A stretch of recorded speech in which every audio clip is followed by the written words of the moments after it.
RMC, Baek Wohyun, found himself in a deep mess. Apparently there was a game that became a worldwide phenomenon, and it was called Reverse Planet. The game became very popular because of the various themes like dimensional gate, supernatural powers, and invasion wars. Thanks to his friend's recommendation, Baek decides to try out the game, only to find himself stuck in the game world. This is a terrible world where the game has manifested as actual reality, and he has been subjected to inhumane experiments, where he was given test number 62 as his identity. The experiment is named Project Transcendence, and it was for the sole purpose of creating a single transcendent. All those who have been trapped in the experiment have found themselves getting electrocuted and injected with several drugs just to modify their bodies. After undergoing several harsh experiments, Baek happens to be the one who passed the test, while the others died. Unknown to the scientists, Baek harbors a deep grudge, and he plans to survive no matter what it takes so he can have his vengeance. Shortly afterward, Baek and a bunch of other lab rats like him manage to escape their cells. Alarms start going off, informing the guards that Baek and his comrades are trying to escape the facility. They manage to make it far until they run into a terrifying red-headed guard. The guard looks completely confident as he tells them that they have gotten to their final destination. A fierce battle soon erupts, and everything goes dark. By the time everything comes back on, Baek has defeated the guard, and he is the only one left alive. Baek is still crying about what happened when the ghosts of his dead comrades emerge from their corpses and start urging Baek to avenge them. They cry out in pain and anguish until Baek has no choice but to give in. Several years after escaping the lab, Baek is still committed to avenging his dead comrades. Baek unapologetically goes after everyone connected to the lab, but nothing he does ever seems to be enough. His comrades' ghosts continue to haunt, demanding that he avenge them, leaving Baek to wonder just how long he is supposed to continue living the way he is. Baek is venting out his frustration when the status window suddenly opens, and he is given a special mission, which is considered to be a bug fix. He is told to eliminate the head of the Project Transcendence with the promise that he is going to get a chance to return to his original world. Driven by this golden chance that he just received, Baek starts pushing aggressively to get to his target, and soon afterward, he and one of his comrades, Kim Youngjun, who is test number 81, is able to track down the evil dude. With death staring the dude in the face, he demands to know why Baek is coming after him.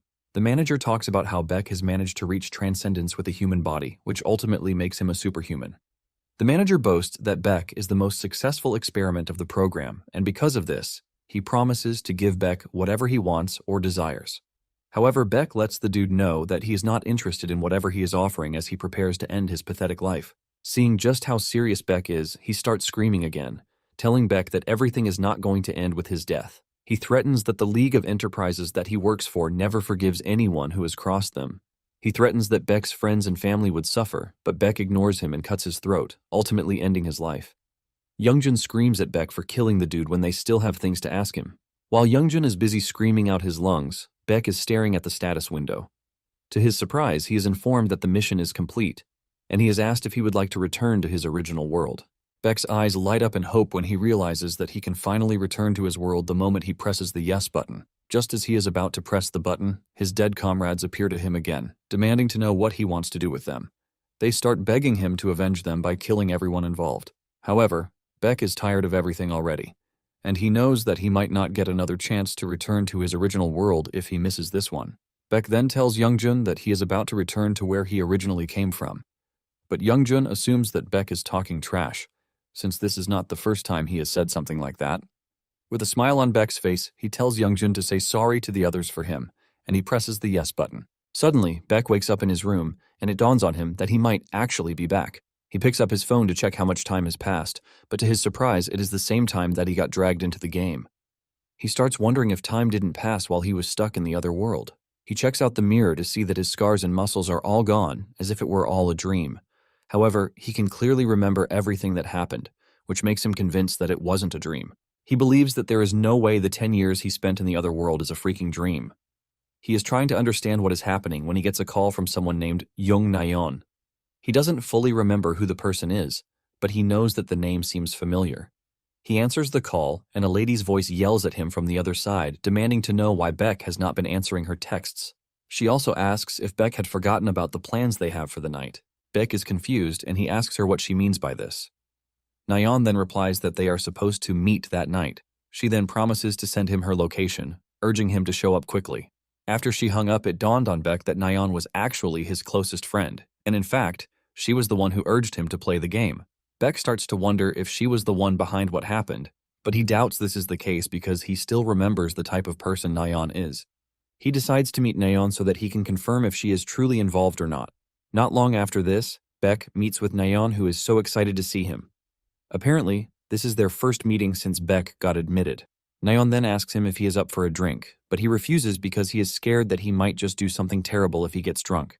Even Nayeon is surprised that Beck is rejecting a drink. She then suggests that he order food instead. While they are eating, Nayeon asks him if he tried out Reverse Planet because he promised that he would at least do the tutorial. Beck then reveals that he was only able to create his character and then watch the intro. Apparently, it was after he did this that he got dragged into the other world. Nayeon is shocked when she hears that all Beck did was watch the intro, and she scolds him, saying he hasn't even played the game. This statement gets Beck pissed because he basically spent 10 years in hell because of the freaking game. Just as he is about to lose it, Nayeon continues talking, revealing that she was excited when Beck promised to try out the game because she was already waiting for him to become a regular on her stream. Nayeon remembers that Beck was a Coliseum ranker, which is another interesting game. Nayeon says people are going to be wild if he ever shows himself on her stream since she is just starting up. It finally dawns on Beck why Nayeon was egging him on to play the game. Beck then asks Nayeon if he promised to feature on her stream, and she replies that he only said he might appear once. When Beck returns home, he decides to check out the origin of the game, and he realizes that it was developed in Silicon Valley, San Francisco. The moment he sees this, he gets tired because there is no way he is going to America to investigate. In addition, everyone is just going to see him as a crazy person if he talks about how he was thrown into another world because of a game. At the same time, Beck knows that it would be dangerous for him if he tried to challenge them, and because of this, Beck decides that he is just going to stay back, since he has managed to escape. He decides to take a step back and just enjoy himself now that he is back in his original world. The next day, Beck then resumes at school just to try and live a normal life. Beck is in class when he suddenly feels the presence of his dead comrades holding on to him and asking him if he has really gone back to the reality he wants. Fear grips him as he turns around, but to his surprise, there is nothing there. Just as he is about to relax, he realizes that the whole class is filled with ghosts of his comrades begging for vengeance. In no time, the whole class realizes that something is off about Beck. Beck rushes out of the class to try to clear his head. Suddenly, he feels something touching him from behind. He frantically reacts thanks to his trauma, and just as he is about to carry out a kill move, he realizes that the person touching him is one of his classmates. The dude is surprised to see this, and he asks Beck what the hell is wrong with him. Beck apologizes, telling the dude that he was only startled. Later that day, Beck sits on a public bench to think about his messy life. While he is there, the ghosts keep on showing up, urging Beck to avenge them. Suddenly, Nayeon shows up, asking him what is wrong because he looks absolutely terrified. Beck replies that there is nothing going on, and Nayeon decides to back off, but she urges Beck to talk to her if he ever needs help. Beck then returns home with the realization that he brought the ghosts to reality himself, and he figures out that he is never going to be free until he has satisfied them. Since he is already going through hell in the real world too, Beck decides to go back into the other world and put an end to everything once and for all. With this, he climbs back into the game capsule and logs into the game again. By the time he opens his eyes, he finds himself in the research lab lobby, leaving him wondering why he didn't end up in the other world. He is pissed that after he made the decision to return to that other world, he was thrown into the game world. Trying to calm down, he decides to go through the tutorial first because he might just get the chance to return once he is done. He saves his character settings and then sets his combat correction to 0% since he fought in that other world without combat correction. Beck is also asked if he would like to choose his core ability, which he can obviously change at any time. When talking about abilities, the game is set up in a way that, after choosing a core ability, one can strengthen their character through elements. At the same time, the setup of a player's core power and elements is called a build. In fact, there is a wide variety of elements in the game that, even in the professional league, there were professional builders who thoroughly researched builds. Beck remembers that the reason he was able to achieve the metahuman stage is thanks to one particular ability, and this is the same ability he chose again. After he is done with this, he is surprised that he is not thrown into any gruesome room. He is then told to proceed to a certain room where he finds a robot called an Etanel. Etanel is a killing machine that was developed to stop those who awakened and went berserk during the Project Transcendence. The Etanel machine is so dangerous and effective that it has killed a bulk load of test subjects already. On his first mission, he is told to destroy the Etanel standing in front of him by using his ability. Taking a closer look at the machine, Beck wonders if it is the first version of the robot. Nonetheless, Beck doesn't want to bother himself with this because he has seen that researchers commit inhumane acts no matter where they are. With this in mind, Beck angrily goes after the Etenel, and even though it has an annoying ability, Beck is able to easily overwhelm the robot because, in the end, it is still the first version. After breaking the Etenel apart, he is informed that the test has come to an end. Meanwhile, the researchers are carrying out their usual inhumane tests. Suddenly, the alarm goes off, warning the facility of a potential intruder from the government. A voice soon echoes through the sound system, urging all the oppressed victims who are locked in the lab to force their way out. When Beck hears this, he realizes that the voice sounds familiar, and just then, he is given another quest, which is to escape the facility. Chaos immediately erupts in the facility with everything coming down, and Beck makes a run for it. While running through the corridors, he spots a wounded agent who is working for the Dimensional Management Bureau, and he immediately figures out that he is not an enemy. The wounded agent also figures out that Beck is a victim who is trying to escape. The agent then tells Beck that he can help him. With a click of a button on his phone, he opens the armory for Beck. He also hands him his walkie-talkie, telling him to communicate with this once he is outside so that the Bureau can take him. Just as he finishes saying this, he dies. Beck is ultimately pissed, but he manages to calm himself down with the idea that he is just trying to clear a level inside the game. Burning with anger, he grabs a chain sickle, ready to tear apart the Etenels. Meanwhile, there is also a professional gaming streamer who just arrived at the facility, Kang Soyol. Apparently, this is her first time in the game, and she is not impressed. However, her viewers are trashing her, telling her that she is just bad at the game. Apparently, she only agreed to play the game because a lot of her viewers requested it. Even though things don't look good for her, she still promises her viewers that she is going to dominate Reverse Planet. After going through the character settings, she concludes that she has to pick an overpowered ability, which will help her dominate the game. After she is done picking her supposed core ability, she sets her combat correction to 50%. Basically, this is an assistance system that helps the player with stance, movement, and ability usage in combat. The higher the percentage, the more assistance the player will receive. However, her viewers start demanding that she finish the tutorial level with the combat correction set to 0. Soyul thinks over it for a minute, wondering if it is possible for her to clear the tutorial without any combat corrections. According to the research she did, she remembers that no one has ever set their combat correction to 0. Even though she is already familiar with indie games, Soyul doesn't think she still has a chance at clearing the level with her combat correction set to 0. She is about to make up her mind when a viewer gives her a quest to clear the tutorial level with 0 combat correction. The viewer makes it good by promising her 500,000 won if she can. The money immediately changes her stance, and she starts talking about how real streamers try at least once. Her viewers cannot believe just how fast she changed her mind after seeing the amount of money that was offered. They start calling her a money grubber, but Soyul doesn't mind because she just got the bag. Moments later, Soyul realizes that the game is not as easy as she thought. She gets killed by an Etenel that ambushed her in just 2 minutes into the game. Some of her viewers sympathize with her, telling her that she tried by lasting 2 minutes because even pros find it difficult.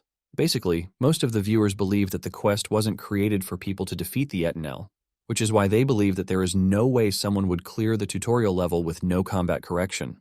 Soyul then figures out that it is time to escape the facility, since she is done with the Etenel mission. Just then, the system informs her that an automatic party matching has started. Basically, parties consist of 4 people, and the moment Soyul sees this, she is excited that she can get the chance to clear the level with her party members. However, her viewers are not impressed with the fact that Soyul is trying to get help to clear the level. Surprisingly, her first matching attempt fails, but she is desperate, and she expands her search area because Reverse Planet is a popular game that should have a lot of players logged in.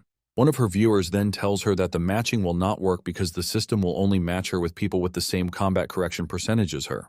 And since there is no idiot who would try to clear the level with no combat correction, there is no guarantee that she is going to be matched up. It finally dawns on Soyul that she is screwed, and her viewers don't hold back as they make fun of her. Just as she is about to cancel the mission out of frustration, she gets the notification that her party matching was successful. Soyul jumps for joy as the system informs her that she will be joining the matched player's mission, which is to escape the facility. While trying to find her way to where Beck is, she is left in shock to see Etenels lying destroyed everywhere. Even the viewers don't want to believe what they are staring at. Some assume that whoever the player is a pro, but others argue this, saying even pros can't clear the tutorial without combat correction. In addition, he was able to destroy the Etenels without using a gun. Deep down, Soyul is already excited that she is about to get carried. Exhilarated, she tells her viewers that it is time she goes looking for their mystery player. Moments later, Soyul finds Beck where he is decimating Etenels like tissue. She almost gets cut in half because Beck believes she is an enemy, but he stops at the last second. Beck pulls back his knife, apologizing for almost killing her because he already assumed that she was an enemy. Since Beck is putting on test subject clothes, Soil figures out that Beck is the person she is looking for. Beck turns around to leave, but she stops him, telling him that they are at the same party. She then introduces herself to Beck while mentioning the fact that she is currently streaming. She asks him if he is fine with her streaming everything, but she assures him that his face will not appear because the identifiable information protection mode is on. Soyul is still yapping about all of these when Beck suddenly stops. Before Soyul realizes what is happening, Beck realizes that they are surrounded by soldiers who are there to terminate them. Bullets start flying around, and Soyul covers her head while wondering why the tutorial level is so hard. By the time she raises her head, Beck is already cutting up the guards like meat. The viewers are left in shock because they have never seen someone handle the chained sickle the way Beck is handling it. Soyul hides behind cover, and with no doubt, she could see that everything happening doesn't make a single sense, even though she is just a new player in the game. Soyul then asks her viewers if any of them know the type of ability that Beck is using. While the others are busy saying the wrong thing, one viewer is able to figure out what type of ability Beck is using. He reveals that there is only one core ability that changes a player's eye color and raises one's physical abilities, and this core ability is called the Absolute Being. Soyul is shocked when she hears this because her viewers had initially told her that the ability is trash. Her viewers confirm this, telling Soyul that they are also confused about what is happening. When talking about Absolute Being, it is one of the key pillars of Reverse Planet's countless features. This ability greatly increases physical stats and skill resistance, but it prevents the player from using abilities themselves. Because of the penalties attached to it, the players believe that it is a useless skill. Soyul is left in confusion because she finds it odd that she is not able to use abilities in a game where abilities are key. At the same time, her viewers keep discussing just how trash the skill is. One of them then mentions that the physical buff from the skill might be useful in a fight without stat corrections, and Soyul passively agrees with this. She believes that Beck gave up all of his abilities so he can go all in on physical stats. However, the main issue is that Beck is supposed to be in level 1, which is why his insane movements are a mystery. Moments later, Beck is done clearing out the lobby that was once full of armed guards. However, the ghosts haunting him let him know that they are not even satisfied yet, and they want him to go all out. They let him know that they still want even more brutal revenge from him. Beck is distracted by this, which is why he didn't notice that there is still one more guard left. Just as the guard is about to take the shot, Soyul comes to the rescue. She jumps in and fires a couple of shots to push the guard back into hiding, ultimately saving Beck's life. The guard assumes that they are safe already, but before they know it, Soyul slides over like a proper action figure to take them out with a point-blank shot to the head. The guard crashes to the ground, and Soyul plays it cool by blowing out the smoke on her gun barrel, as if she is the one who did all the work. Some of her viewers waste no time trashing her as they call her a kill stealer for taking the last kill from Beck. Soyul smiles at Beck, asking if she at least helped out. Her face and reaction remind Beck of a younger lady, possibly his sister, but this image gets flooded again thanks to the ghosts haunting him. Seeing that Soyul is trying to guilt-trip herself, Beck lets her know that she actually helped out. Soyul's viewers are impressed when they see this because they believe that Beck is a nice dude who didn't care that Soyul stole his kill. Soyul is happy to hear that Beck is cool with what happened, and she asks him if she is free to continue with him for the rest of the mission. Just as expected, Beck assures her that she is free to. As they continue down the lab hall, Beck finally introduces himself to Soyul to stop her from calling him hard carry. Soyul is left wondering if Beck gave his real name. Soyul then asks Beck if he chose Absolute Being as his first core ability, and Beck reveals that he did. This leaves the viewers in shock, and while some are already debating whether to start using the ability, some believe that there is no ordinary person who can do what Beck is doing. Soyul then asks Beck if he plays any other games, because his reaction time to dodging bullets is incredible. Beck is about to answer when he suddenly keeps quiet, and Soyul asks him what the problem is. Beck then replies that there are 2 Etinels about 20 meters ahead. Soyul is shocked to hear this because Beck doesn't have detection abilities, but he can still identify how far enemies are and how many of them are there. Beck then tells Soyul that they should keep moving, assuring her that she has nothing to worry about. Surprisingly, they run into the Etinels, and Soyul cannot believe that Beck was actually right. While walking up to the Etinels, Beck talks about the game he enjoyed playing back in the day, which is Colosseum. The Etinels make a move on him, and Soyul is still telling him to be careful when he has already reacted to the attacks. Beck then lands a massive counterattack to immediately smash one of the Etinels into the wall. He goes after the second, while revealing that he was a ranker when he was playing Colosseum. Beck smashes the second Etinel to scraps, and the revelation that he was a ranker in Colosseum finally tells the viewers why he is cracked. Even Soil didn't know that Coliseum is a big deal, and the OGs in the chat start to reveal that pro gamers in Coliseum are cracked. In fact, there is a particular ranker, battler in Coliseum, who is also cracked in Reverse Planet.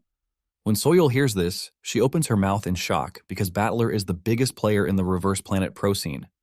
The viewers start wondering if Beck faced Battler when he was a ranker.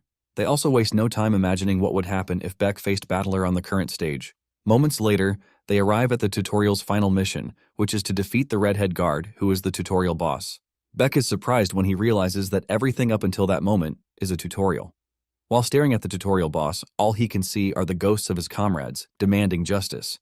The tutorial boss then makes his move, but Soil fires a couple of shots at him, aiming to stop him. Surprisingly, there is a barrier around the tutorial boss, which ultimately blocks the bullets. Soil's viewers make fun of her for trying to shoot her way out of everything. Scared of dying, she retreats and leaves everything to Beck. Beck then gets into a battle stance against the tutorial boss as he unleashes a barrage of blows aiming to satisfy the ghosts. With a single powerful punch, Beck sends the boss flying into a wall, thus destroying his barrier. In anger, the tutorial boss activates a powerful skill with the goal of taking out Beck with just one punch. The viewers believe that Beck is going to suffer a great deal if he allows the blow to hit. Beck manages to dodge the first strike, but the boss transforms his arm into a spike, aiming to impale Beck. Beck dodges this again, but the wall suffers the damage instead. At this point, the viewers are left in awe because none of them have been able to dodge all of the boss's hits, even with combat correction turned on. Just then, Beck manages to land a left hook on the tutorial boss to send him to his knees.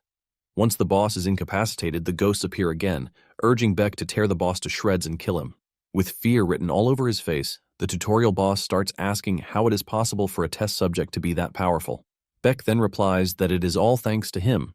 With this, Beck crushes the tutorial boss and he gets the notification that he has defeated the lab security chief. Soil, who is watching from behind, can only open her mouth in awe. Even the viewers don't want to believe what they just witnessed. Soil then suggests that they leave, since they are done, and Beck agrees. The moment they step outside the lab, the two get the notification that they have finished the tutorial mission. Beck is awarded 1 skill point as a reward for clearing the mission.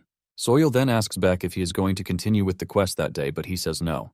Soil then urges Beck to wait a bit because she has something for him. Before revealing what it is, she decides to end the stream. And even though the viewers don't want the fun stream to end, they have no choice. After closing the stream, Soil asks Beck if he would like to join her daily streams. Beck demands better insight, and Soil explains that she plays for the Reverse Planet main quests and sometimes does player versus player. She assures Beck that she is going to give him a heavy appearance fee, while also scheduling the stream when it is convenient for him. Beck then thinks about it for a bit before refusing the offer. Just by his expression, Soil realizes that she has no chance at convincing Beck. Instead, she asks if she can add him as a friend, and he agrees to this. Before logging out of the game, she lets Beck know that it was fun playing with him. After Soil is done, Beck starts to wonder why he didn't return to the other world since the tutorial mission is done. Unknown to him, there is something massive that is going to happen thanks to the incredible gameplay that he just displayed. Meanwhile, a community manager is already cooking up an article to label Beck a hacker. At the same time, Anonymous Viewer 62 sent Soil $3,000 as a gift for Beck. The entire office of the Korean branch of Planet Earth, the developer of Reverse Planet, was left in chaos the next morning because of a single player, and this was Beck. This was basically an unprecedented event in the history of the company. They have watched the replay of Beck's gameplay over and over again, and each time they have been left in awe. Because of this, there is already a rumor flying around in the online community that Beck is using hacks. They are basically filing complaint after complaint that Beck is using hacks. The team leader asks his colleagues if they have checked everything to confirm that Beck is clean, and they let him know that Beck is good to go. Apparently, they have checked everything down to when the character was even created. With everything that they have seen, there's been no evidence that there was tampering or external program usage. They mention that they have seen some hackers over the years who can walk through walls or move like a transparent ghost, but Beck's movement has completely left them racking their brains like freaking idiots. They start concluding that what they saw was completely impossible because even hacks cannot give the kind of precision that Beck had. During the discussion, one of them mentions that it might be a new hack that they have not heard of in the past. Since they are confused about what is going on, the team leader suggests that they have a proper verification. Later on, Beck meets with Nyan, and this is when he learns that the online community has been left in chaos because of him. In fact, people have started a no-modification challenge, but none have been successful in doing what Beck did. Nyan reveals that she was also shocked when she saw the video. Beck then asks her how she was able to recognize him because he was wearing a mask to protect his identity. Nayeon reminds him that he mentioned his name, and she also recognized his fighting pattern. Nayeon admits that Beck's movement was insane, and for those who don't know him, they are definitely going to believe that he is hacking. Beck replies that he finally understands why he was contacted. Nayeon immediately becomes curious, asking Beck who contacted him. She freaks out when she hears that Planet Earth was the one who contacted him because they wanted to carry out a proper investigation to figure out if he is hacking or not. Beck reveals that he actually got the message via Soil. Nayeon lets Beck know that the company intervening in the situation themselves means it is going to gather a lot of attention. She then asks Beck if he has any plans to submit himself for investigation. Beck then replies that he is going to do it.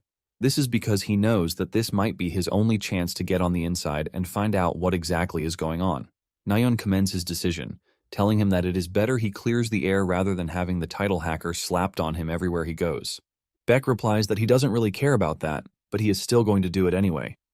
In addition, he doesn't think people are going to recognize him, since he didn't show his face throughout the stream.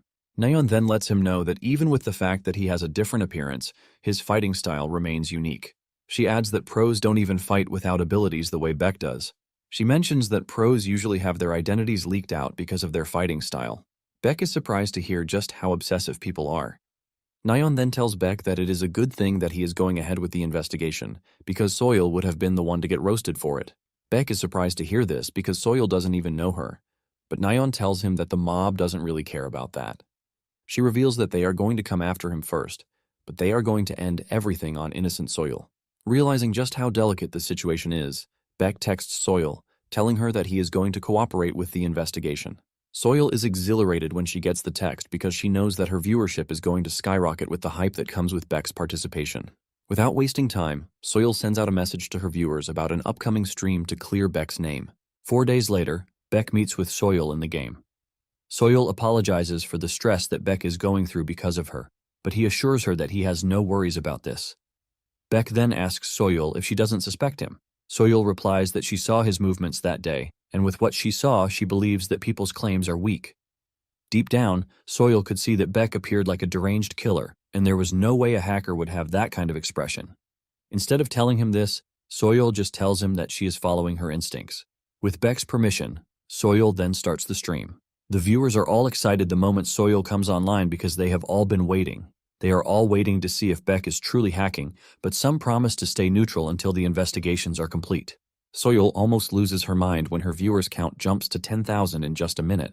This tells her just how much people want to know about Beck and if he is truly hacking. The camera pans to Beck and he introduces himself, but most of the people on the stream are hostile towards him because they have all concluded that he is hacking. Soil had to tell them to chill out, or she would disable the chat option. Soil then asks Beck what he thinks about the whole thing, and he replies that he believes that the whole accusation is totally ridiculous. Saying this only makes some of the viewers go crazy more, as they believe that he is pretending. Soil then reveals that they have invited a special guest for the verification, and just then, the said person shows up. The dude then introduces himself as Park Gumihun, and he is the operations team manager of Planet Earth in Korea. The viewers are surprised to see that an operations manager was brought on the stream just to prove that Beck wasn't hacking. On the other hand, Beck is already thinking of questioning the dude after the whole verification process because he believes that he knows something. At the same time, Park is totally interested in what would come out of the verification process. After they are done with greetings, Park tells them to follow him to the verification area. Park then leads them to a private training room, which players use to practice abilities or combat. Park mentions that they are going to conduct multiple combat tests to check for external program assistance. Before they start, Park asks Beck if he consents to the test, and Beck says yes.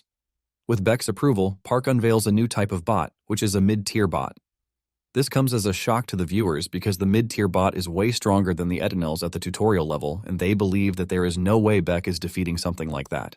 Park tells Beck that they are going to start with the mid-tier training bot. Deep down, Beck's ghosts are already active, and Beck has turned into a rogue dog. Before Park could finish giving the go-ahead, Beck had gone after the bot. He crushes the bot so hard that the viewers are left questioning how he was able to do this to a mid-tier bot. By the time Beck is done with the bot, the viewers are left pitying the robot.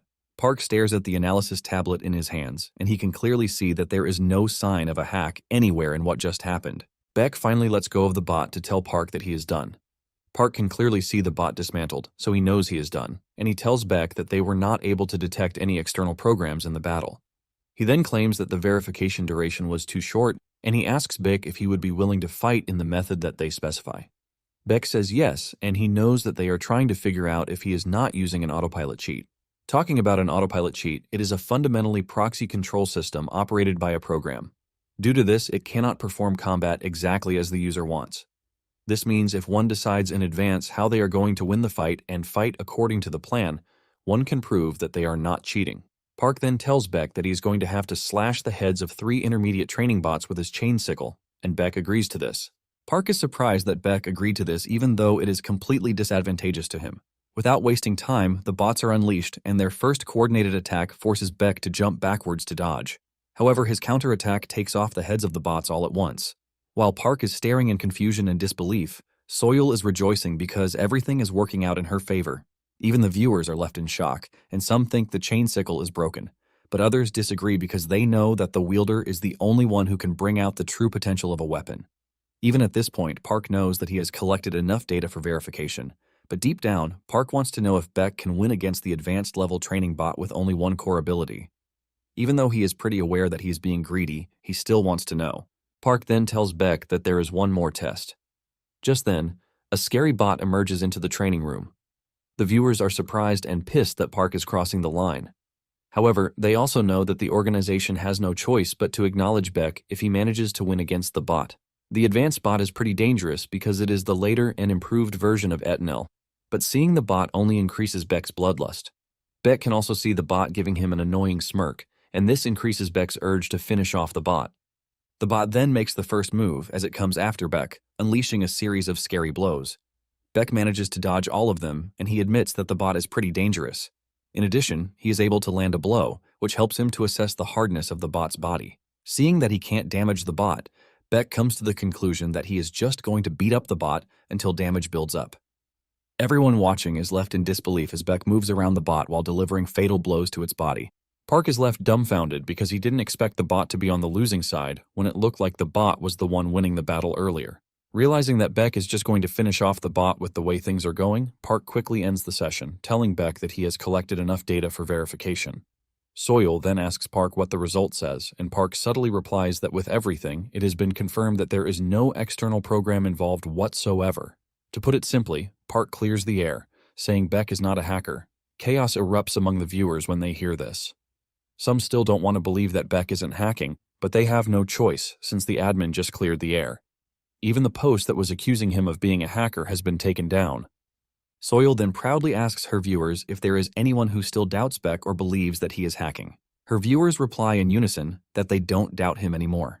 It turns out that Beck was already generating a famous name, Haxicle, because of the whole controversy. Just like a proud mother, Soil tells her followers to never forget that Beck is not a hacker, but a player who possesses mechanical prowess that can be compared to a hack. Soil then tells Beck to tell the people how he feels, and he simply replies with good work, everyone. Since the verification is over, Soil decides to end the stream, and before she did, she was able to garner over 100,000 viewers.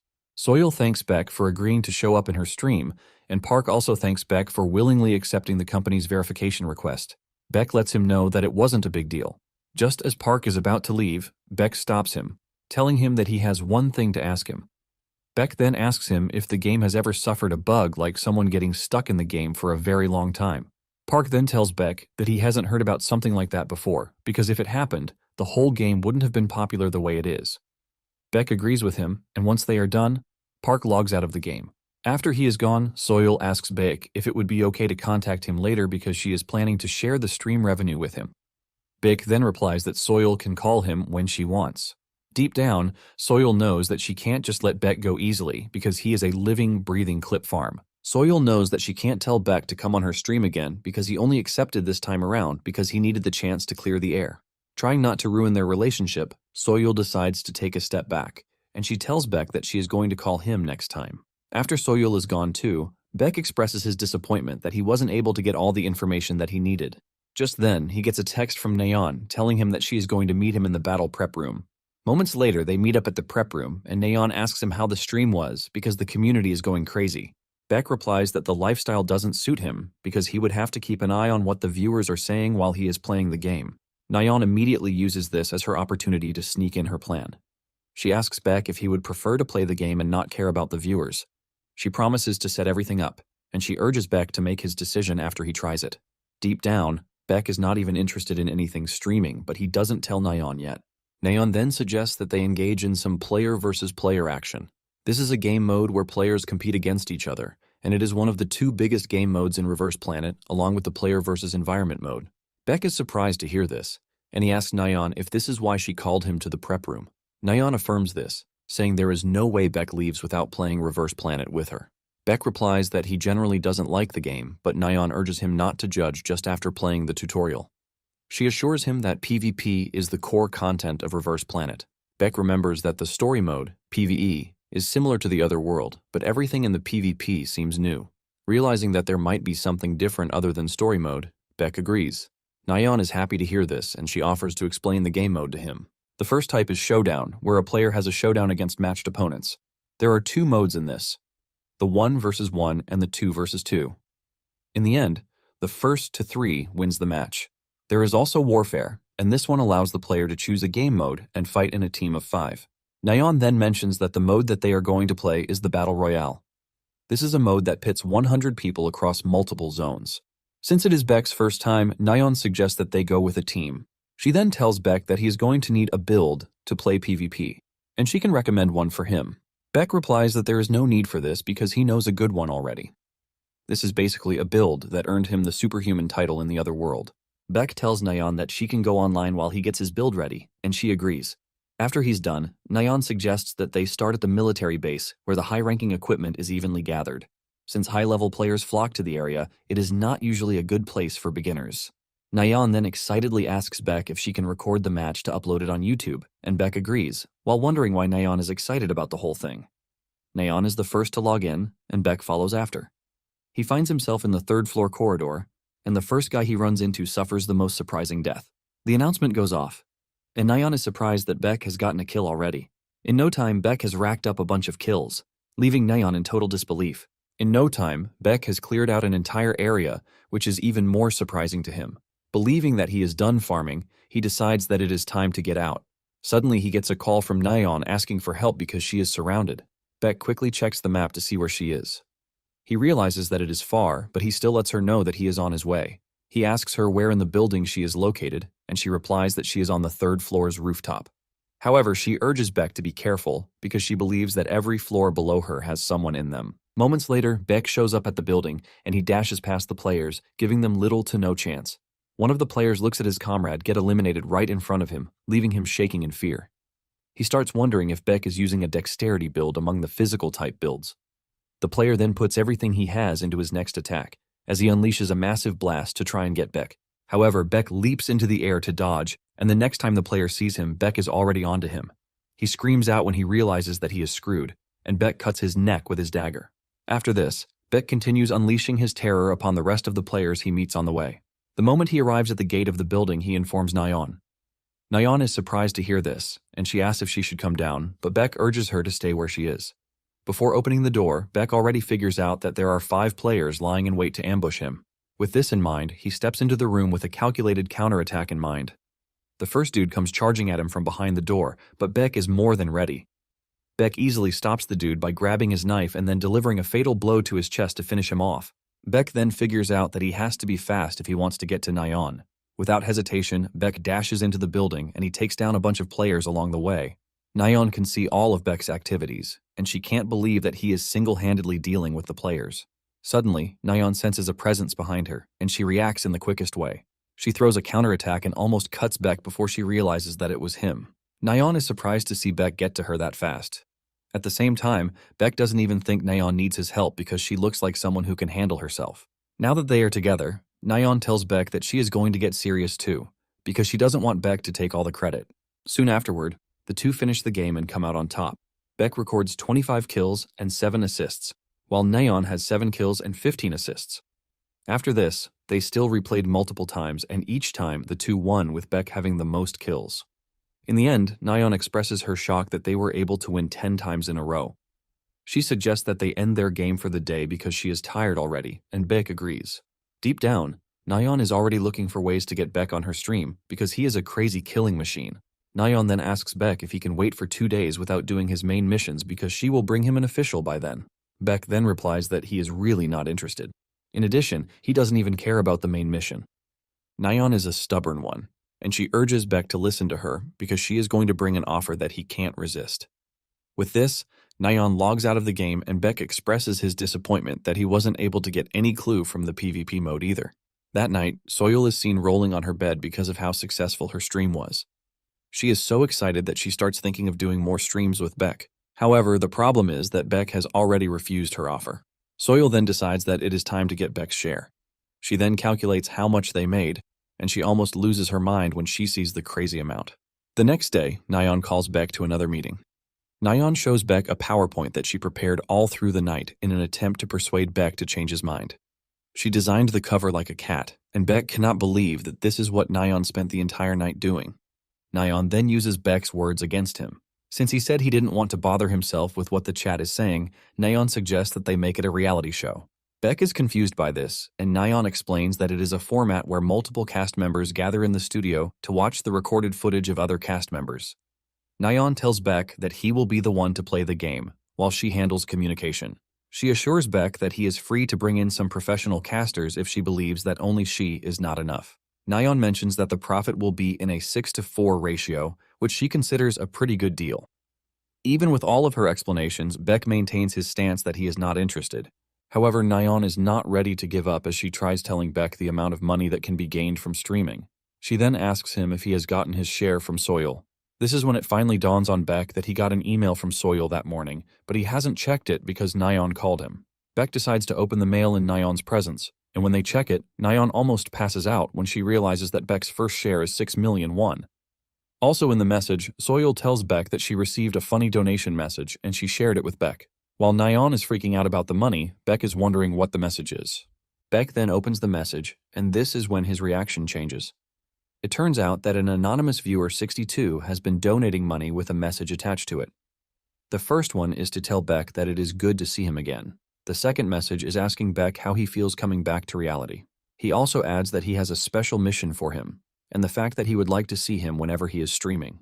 This is when it dawns on Beck that the person he is searching for knows that he is back. In addition, the username 62 is pointing to the fact that he knows who he is. Beck couldn't contain his reaction as he jumped off the chair, wondering who the person was. Beck immediately asks Nayeon if there is a way he can find out about the donor's information. Nayeon is surprised that Beck is interested in this, but she lets him know that he probably might not find out who it is because of privacy laws. Nayeon adds that Beck wouldn't even be able to send a message to the person unless he communicates with them during the stream. Without hesitation, Beck tells Nayeon that he wants to start streaming. This makes Nayeon the happiest girl on earth, and she tells Beck that he can't take back his word on this. Without wasting time, Nayeon posts the information on her platform, informing the gamers that Beck would start streaming in the coming days. On Friday night, those who are gamers and supposed nerds are already glued to their screens in anticipation of one single event, which is Beck's stream, who is popularly known as Haxical. 5 minutes before the start of the game, Nayeon is very nervous, but her co-presenter and commentator, Cha Sung-chul, tries to calm her down, reminding her that they have practiced several times and everything should be fine. Sung-chul expresses his shock that Nayeon was able to bring Beck onto the stream.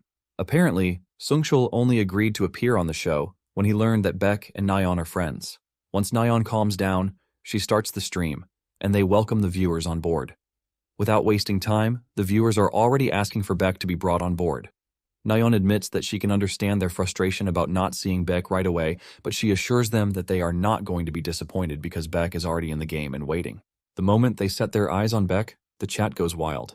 Nayeon then tells the viewers that the show is going to proceed in the form of a reality show. Basically, they are going to be commenting while they watch Beck play the game. Since they are all curious to know how Beck plays Reverse Planet, she tells them that it is time to find out. Once everything is ready, Nayeon contacts Beck to tell him that it is time. The first mission that Beck gets is from the Management Bureau, and he is ordered to rescue survivors so that they can safely escape the forest. However, the main mission is for him to join the Otherworld Management Bureau. He is to pass through the guards to reach the Bureau. Beck realizes that it is the same as the last time. He remembers that back in the other world he was focused on running away, but this time around, it is entirely different. Just then, Beck lets out a loud scream to attract all of the guards in the area. The moment the guards lock onto his position, they rally around to jump him. Unknown to them, Beck is planning to kill all of them, and his ghosts are already egging him on. Beck immediately whips out the chain sickle and starts decimating the guards. Even their guns turn out to be useless, as Beck unleashes fury on them.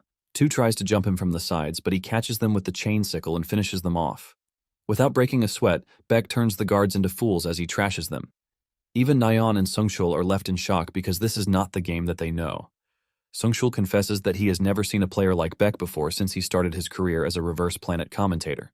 Sungshul says Beck doesn't have a strategy, and he basically just gathered all of the enemies to decimate them. Even the viewers are all impressed by how Beck wasted no time looking for the guards, but made them come to him.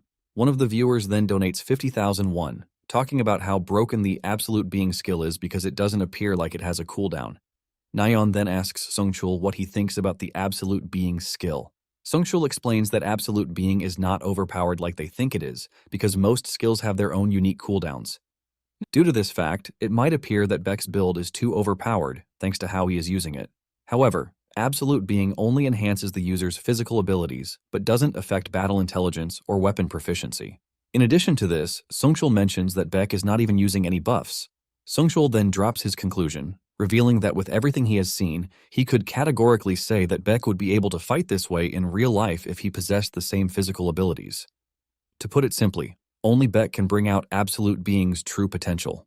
Moments later, Beck runs into agents from the Bureau, and they immediately surround him, believing that he is an enemy. The team leader introduces himself as Kim Chul and urges Beck to drop his weapon. Talking about the Otherworld Management Bureau, it is a government agency that terminates invading entities that appear from dimensional gates. Its main task is to trap and eliminate dangerous invading entities inside the inverted world where dimensions mix. Beck then raises his hand, and it appears that he knows Kim Chul, who was a director back then. Looking closely, Chul realizes that Beck is wearing the outfit from the laboratory, which means he is a victim. Chul then apologizes for mistaking him for an enemy. Chul also notices the walkie-talkie in his hands, and Beck reveals that it was given to him by an agent inside the lab.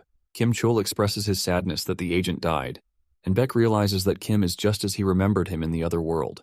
Kim then tells Beck that he will have to stay in the Otherworld Management Bureau until they have confirmed his identity because there are some cases of lab staff impersonating victims. Beck assures Kim that he has no objections to this, and Kim withdraws his men from the forest.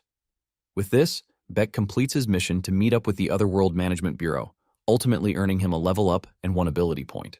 At the headquarters of the Otherworld Management Bureau, Beck is left in the counseling room, where he never thought he would see again. Beck remembers that in the other world he managed to gather funds for his revenge by taking on requests from a certain firm after escaping the lab. He took on several requests, but the biggest one was the subjugation of Reverse Planet's monsters. This firm in question would order him to clear Reverse Planet in search of spoils of battle, and doing this usually led him to get entangled with the Bureau on several occasions.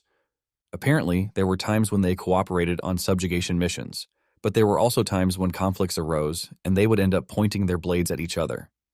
Moments later, a lady enters the room, and she introduces herself as Lee Yujin, who is an affiliate with the first team of the Bureau. The moment the viewers see her, they start talking about her beauty. Basically, she is considered to be one of the most beautiful women in the game. Yujin then sits with Beck to tell him that he has 2 choices. The first choice is for him to live as a normal person under the protection of the Bureau, and in this case, his use of his ability will be strictly prohibited. Then the second option is for him to become affiliated with the Bureau. If he is to choose this option, he's going to be acting as an official agent.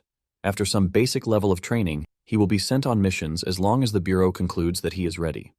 Beck remembers that he once killed a Bureau agent in the other world, but now they are telling him to become their ally. Yujin then asks Beck what option he is going to choose. Beck then takes a moment to think about it. He realizes that if he chooses civilian life, he is just going to end up taking corporate contracts just like in the other world. And since he doesn't want to walk that path again, he doesn't think it's the best option for him. In addition, he has always been curious about the Bureau's internal affairs. With this, Beck tells Eugene that he is going to become one of their agents. Eugene is glad to hear this, and she tells Beck that he has made the right decision because joining them will be a great help to them. Eugene mentions that the corporations have been scouting the Awakened in recent times, which has left them short of manpower. Eugene tries to sell the Bureau on high standards while trash-talking the corporations. She mentions that the Bureau is an organization with a long history, and they possess extensive knowledge in training the Awakened and subjugating the inverted world. She admits that the League of Enterprises offers better rewards, but their missions are always more dangerous. Beck knows this because in the other world, there were a lot of Awakened who lost their lives while carrying out the corporation's requests. In fact, there are situations where they refused to pay Beck, and he had to use force to get them to pay his money. They later discovered that he was an unregistered awakened, and he ended up getting chased down by the bureau for a little while. It was after this that he met Kim Chul. Yujin then gives him an office phone, telling him that after he is done receiving training, they are going to confirm his identity, and he will be promoted.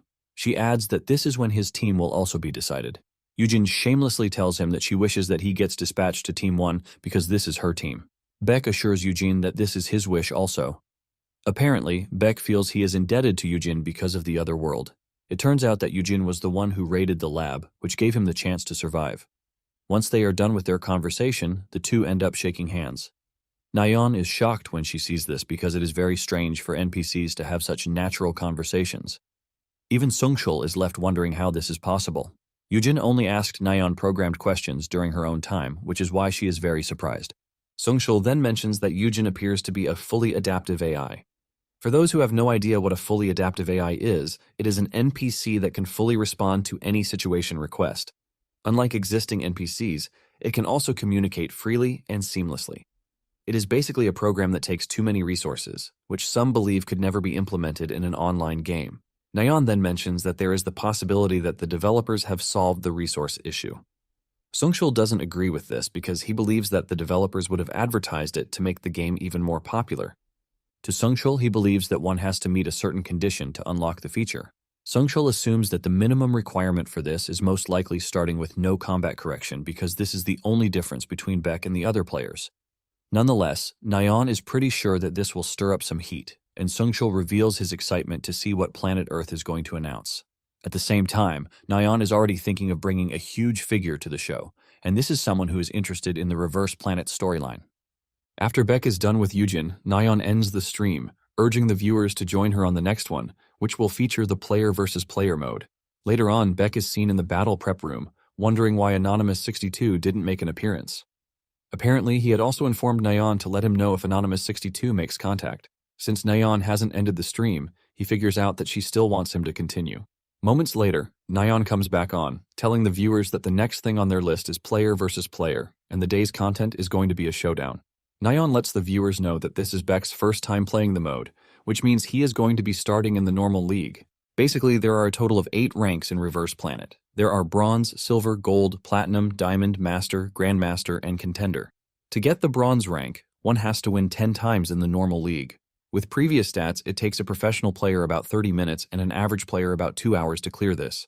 Suddenly, someone drops a quest for Beck, telling him to hit Bronze in 30 minutes for a completion reward of 500,000 won. Nayeon quickly contacts Beck to tell him this, and he replies with a hand sign, telling Nayeon that he is on board. The viewers are surprised to see this, and some believe that he is getting cocky. With this, everyone is eager to see if Beck will be able to complete the mission. Moments later, Beck gets a match for the first match, and to everyone's surprise, he is using a weapon that he hasn't used before, which is 2 swords. When his opponent sees this, he believes that he has a chance as long as he doesn't get close to Beck.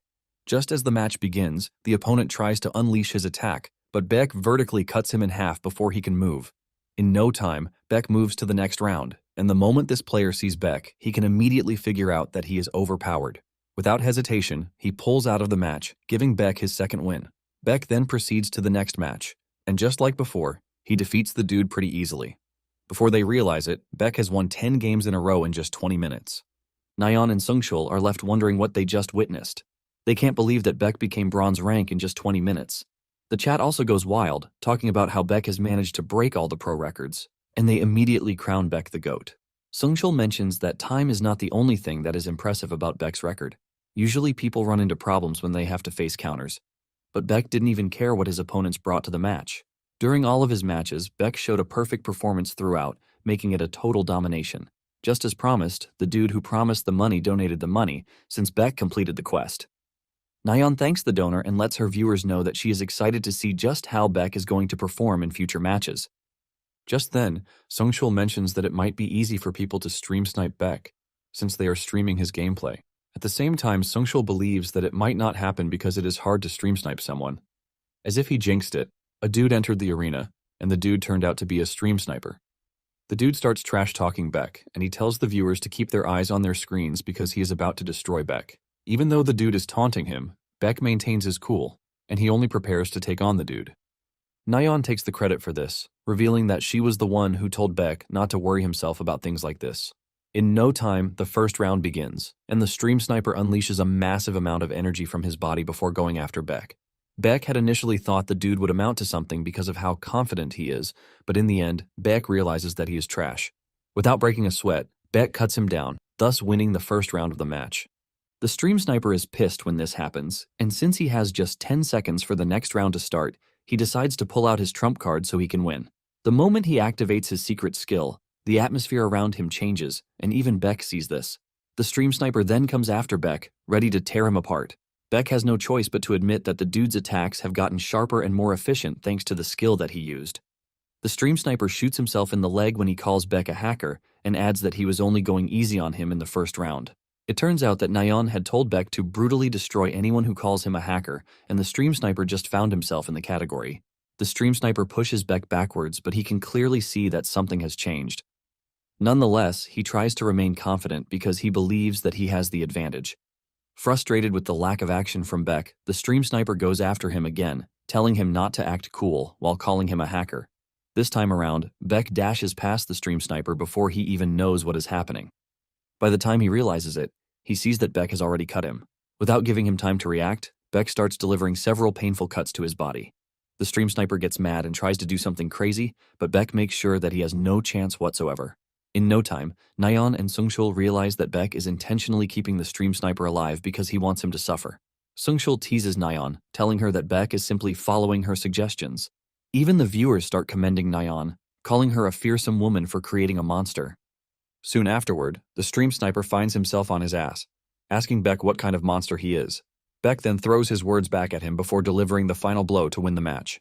After defeating the stream sniper, Beck continues the rest of his matches with great momentum. In fact, Beck was so awesome that he won 30 matches in a row, and in no time, he made it to the gold rank. Sungchul expresses his shock that Beck was able to get a 30-game win streak on his first stream. The viewers are left in awe as some of them start asking Beck to share his build. When Nyan sees this, she realizes that Beck might be hesitant to share it since it is personal to most people.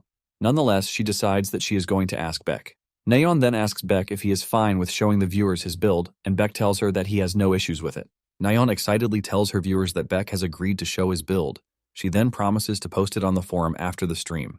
The viewers are shocked to see that Beck actually shared his build because it is considered sensitive info, and this shows just how confident Beck is. Once they are done with this, Sungshul and Nyan bow to the viewers to say goodbye to them. After closing the stream, Sungshul excitedly talks about how the stream was fun. There was no dull moment on the stream from start to finish. Nyan starts wondering if Beck is going to beat the world record with his current momentum. She asks what the current record is, and Sungshul reveals that the current win streak and record is 76 in Showdown, and it is held by Battler. Nyan expresses her wish for Beck to be able to beat the record, and since Beck is such an amazing gamer, she believes that he can. Sungshul agrees with Nyan, and he mentions that there is every possibility that Battler has been watching Beck's stream because Battler is a competitive player. Just as predicted, Battler has been watching, and he has also been monitoring everything going on in the community. He can see how much they are glazing Beck. One of the comments then catches his attention, and this is someone saying Battler doesn't stand a chance against Beck. Battler laughs at this comment because he considers himself at the top of his game. Some days later, in the second stream, Beck logs into the game, wondering why Anonymous Viewer 62 didn't appear in the last stream. He asks him if there is something that he needs to do to get his attention. Moments later, Yujin shows up on the scene. She asks Beck if he is nervous because it is his first practical mission, but Beck assures her that he is fine. Meanwhile, Beck knows that something is off because the moment he logged into the game, he was given the mission. He is told that his first practical mission has been assigned, and Yujin urges him to change into his battle outfit while telling him the meeting location. Even though it is suspicious, Beck doesn't mind, since he thinks it is a good thing that he gets to skip the training phase. Beck then asks Yujin what the mission is all about. Yujin reveals that Beck has been tasked with eliminating invading entities and also closing the infiltration space. Yujin leads Beck to a building that was previously owned by the League of Enterprises. Yujin mentions that they don't really mess with the League because they can sometimes be helpful. Nonetheless, the corporations waste no time throwing things away once they figure out that it serves no purpose for them. It turns out Beck is going after insect-type invading monsters, and they are basically weak. However, they are annoying to deal with because they always move in large numbers. Once Yujin shows her identity to the guards outside, they are given entrance into the building. Upon entering, Beck expresses his shock that a portal appeared in a factory. Suddenly it dawns on him that he has seen the environment in the other world too. However, the portal in the other world was medium-sized, not small like this one. He starts wondering if there is a mistake, but this thought is cut short by Yujin, who tells him that they should enter the portal. Just as they are about to enter, an annoying dude, Choi Hyung-chul, shows up. It turns out that Choi is an awakened who is affiliated with Gumshin Electronics. Yujin is surprised to see Choi, and she demands to know why he is at the factory. Choi claims that he has no idea because he is just as shocked that their missions are overlapping. This leaves Yujin surprised again because she remembers Choi giving the mission up. She asks him if he is plotting something, but Choi denies any form of foul play. Choi then turns to Beck, urging him to stop wasting his time at the bureau and just join the big corporation where there is life. Yujin doesn't take this lightly, and her reaction tells Choi to back off. He tells Yujin that he is leaving her to handle the mission by herself. After Choi leaves, Beck asks Yujin who Choi is, and she reveals that he was the first trainee agent that she worked with. Apparently, Choi has been spreading fake rumors about the bureau since he left the bureau after he got recruited by the League of Enterprises. Those who are watching are all shocked because this is the first time the bad relationship between Yujin and Choi would be properly dived into. Once they are done talking, Yujin suggests that they enter the portal. Unknown to them, Choi and his boys are waiting for them to enter before making a move, and it seems they have something sinister cooked up. As they are about to enter the portal, Yujin explains to Beck that the portal is the only way to get to the reverse planet. Just then, something unusual happens, and Yujin gets dragged into the portal. By the time Beck enters the portal, he realizes that he has been separated from Yujin. Before he knows it, a bunch of monsters have surrounded him, and Beck figures out that it would be better if he takes care of the monsters before he goes looking for Yujin. On the other hand, Yujin is trashing the monsters that have surrounded her. However, the monsters just keep on coming. Assessing the situation, she can see that there is something off. At the same time, she is worried about Beck. She has just finished taking down monsters and is still catching her breath when Choi suddenly appears behind her. Yujin reacts at the last minute, but she still gets cut in the stomach. Yujin manages to put some distance between herself and Choi while demanding to know what is going on with him. Choi smiles like a villain, telling Yujin that it is a secret mission. He urges Yujin not to judge him because he is only following orders. Before Yujin knows it, she realizes that she is already surrounded, and to make it worse, her wound is deep. Yujin then assesses the situation and immediately concludes that she needs to escape. Yujin then conjures a massive energy blast and sends it in the direction of one of the attackers. The dude manages to block the attack, but this gives Yujin the time to move past him. This results in a fierce chase in trying to catch Yujin. As she runs, she also makes sure to cook up counterattacks to slow Choi and his boys. This gives her enough distance to run ahead, and she soon finds a hole, which she immediately jumps into. Thanks to the hole, she is able to escape her assailants. On the other hand, Beck is treating the monsters like they are bugs. Even the viewers are left wondering how Beck is able to kill them so easily. Moments later, Beck sees Yujin's tracks, and with the way the tracks lay out, he figures out that something must have happened. Suddenly, he hears Yujin's voice in the distance, and he immediately makes a run toward her location. Beck arrives there to find her struggling with a monster. Beck swings into action and kills the monster, thus saving Yujin's life. Yujin falls out of the monster's grasp, but Beck is there to catch her just like Superman. Beck gently lays her on the ground, and he asks her if she is fine because she has wounds all over her. It immediately dawns on Beck that Yujin is pretty skilled, and there is no way she is losing to a bug. In addition, her wounds are too deep, which means there is something else at play. Beck then asks Yujin if Choi is the one responsible for what happened to her, and Yujin says yes. Yujin mentions that Choi and his men came right after the portal disaster. At the same time, the viewers believe that something is wrong because Choi's MO is an ambush. In addition, the mission appears to have come in too early, and Nayeon asks Sungchul if he thinks this is because of the AI. Sungchul then replies that the only conclusion that they can come to is that there is a hidden story, so he suggests that they continue watching. Back in the game, Yujin tells Beck that she managed to lose Choi and his team, but they might just come back any time. In addition, she is scared that she might give off their location if she uses her skill. Believing that she is a burden, she urges Beck to get out first, but Beck tells her to hide while he goes to take care of the traitors. Yujin disagrees with this, telling Beck that Choi is a veteran awakened, so he won't be able to deal with them on his own. Beck then replies that he will be fine because he has a plan. Moments later, Choi and his boys are cooking up a plan to track Yujin down when Choi senses a presence behind him. Choi immediately brandishes his weapon, ready to take down whoever it is. However, Beck screams out like a baby, telling him to wait. Choi then pulls back when he realizes that Beck is Yujin's junior. Beck then puts on a good act, telling Choi that he got separated from Yujin after using the portal. The viewers are impressed when they see Beck's crazy acting skills, and they know Choi is done for. Choi then moves closer to Beck to pat him on the shoulder while trying to get him to lower his guard. Once he is close enough to unleash his weapon, Choi makes his move, but before he can land his attack, Baek's dagger ends up in his chest. Baek's movement was so fast that Choi's heart was already punctured before he figured out what was happening. It isn't until Choi staggers backwards in pain that his other two comrades finally realize that Baek has done something crazy to him. Baek wastes no time retreating into the bushes, and one of them goes after him, while the other stays back to provide first aid for Choi. The dude chasing Baek soon gets lost with no idea where Baek is.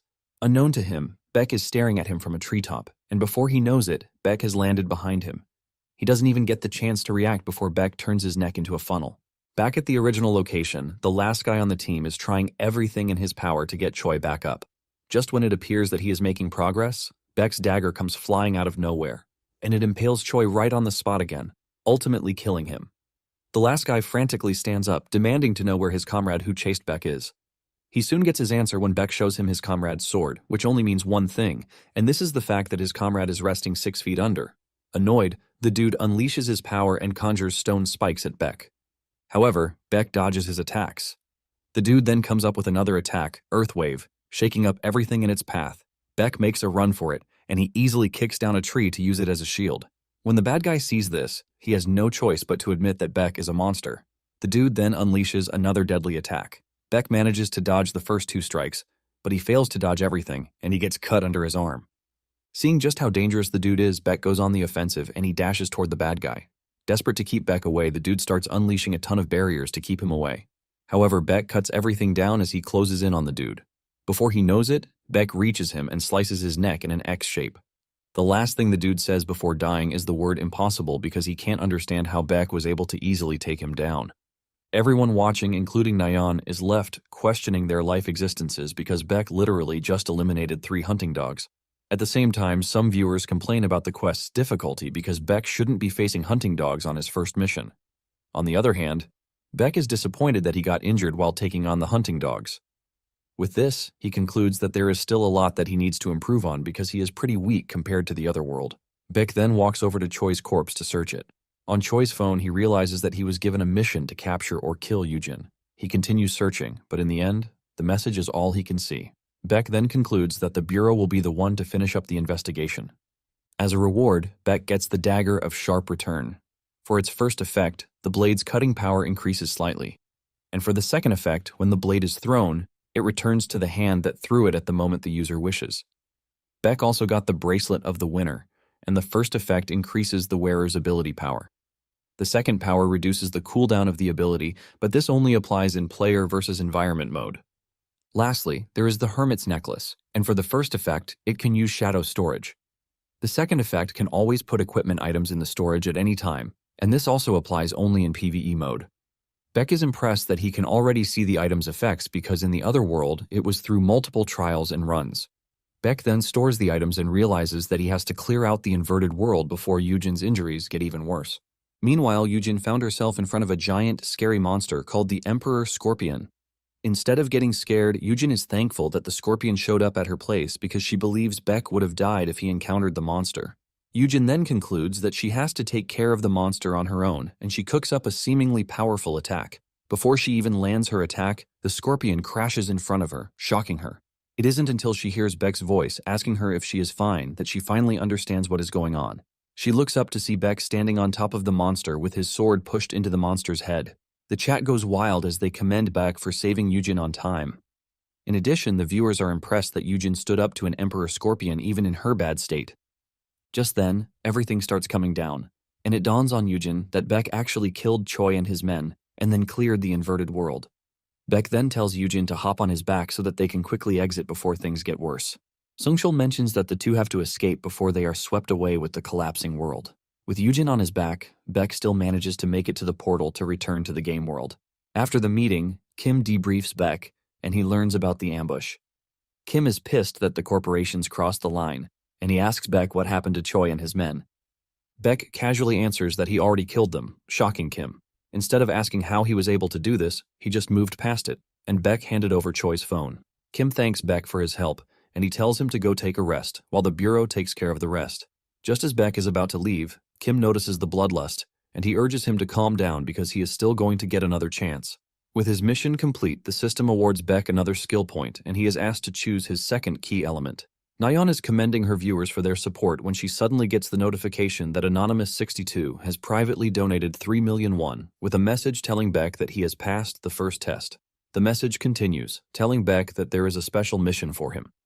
Nayeon immediately contacts Beck to let him know that Anonymous62 sent 3 million won with a message attached to it. In the message, Anonymous62 tells Beck that he has a special mission for him, but he has to finish his stream first. Beck thanks Nayeon for her help and suggests that they continue the stream. Sungchul then asks Nayeon why she appears distracted, but Nayeon replies that it is nothing. She is surprised that Sungchul can't see the message and donation, but she figures out that he can't since it's an anonymous donation. Nayeon then decides to just continue the stream, and she excitedly tells the viewers that it is time to move to PvP. And for the day's PvP, they choose Warfare. It is a team game of 5 versus 5, and the first to get 2 wins will win the match. The viewers are not really on board with Warfare because they believe it is boring. Nayeon is not surprised that the viewers are opposing this, but she is pretty sure that they are all going to change their minds once they watch the match. Moments later, Beck finds a match in the PvP battle mode with the escort theme. He meets up with his teammates and they have been designated for attack. Apparently the attack team has to push the payload to the destination, while the defense team tries to stop them. Nayeon expresses her excitement about the whole thing because she wants to see how Beck is going to perform in the new game mode. Just then, the first round starts, and surprisingly, Beck backs off from the payload. This shocks Sungchul, and Nayeon mentions that he is probably going for the flanking play. Sungchul replies that people generally stay close to the payload, but it is not a bad choice if one has the skills to back up their tactics. Nonetheless, Sungchul believes that it is not easy to stop 5 people solo. Momentarily, Beck makes his move, and he dashes toward the defense team, shocking the viewers. Before the defense team even knows what is happening, Beck has descended upon them. The first dude gets taken down with a dagger, immediately sending a wave of panic among the others. Before they can react, Beck has taken down the second dude. In no time, Beck finishes off the rest of the defense team, single-handedly winning the match for his teammates. When his teammates see this, they are all shocked because it all happened so fast. Some viewers believe that his teammates should be angry because they didn't get to do anything, while some believe that they should be glad that they got carried. Even Nayeon is surprised at just how impressive everything turns out to be. Sungchul mentions that Beck was faster than usual, and he believes that he has somewhere to be, or something to do. After this, Beck plays 3 other modes, which are Deathmatch, Control, and Flashpoint. Throughout the 3 modes, no one had what it took to actually stop him. He blitzed past everyone, rendering them totally useless. After he is done, Anonymous62 donates another 3 million won again, telling him what his special mission is. Apparently, he is to open a new system in the game by progressing in the game. Nayeon's brain almost fries when she realizes that Anonymous just dropped another 3 million won. Nayeon then asks Beck if they should use the money to do a viewer event and a dinner party, but Beck doesn't care about all that.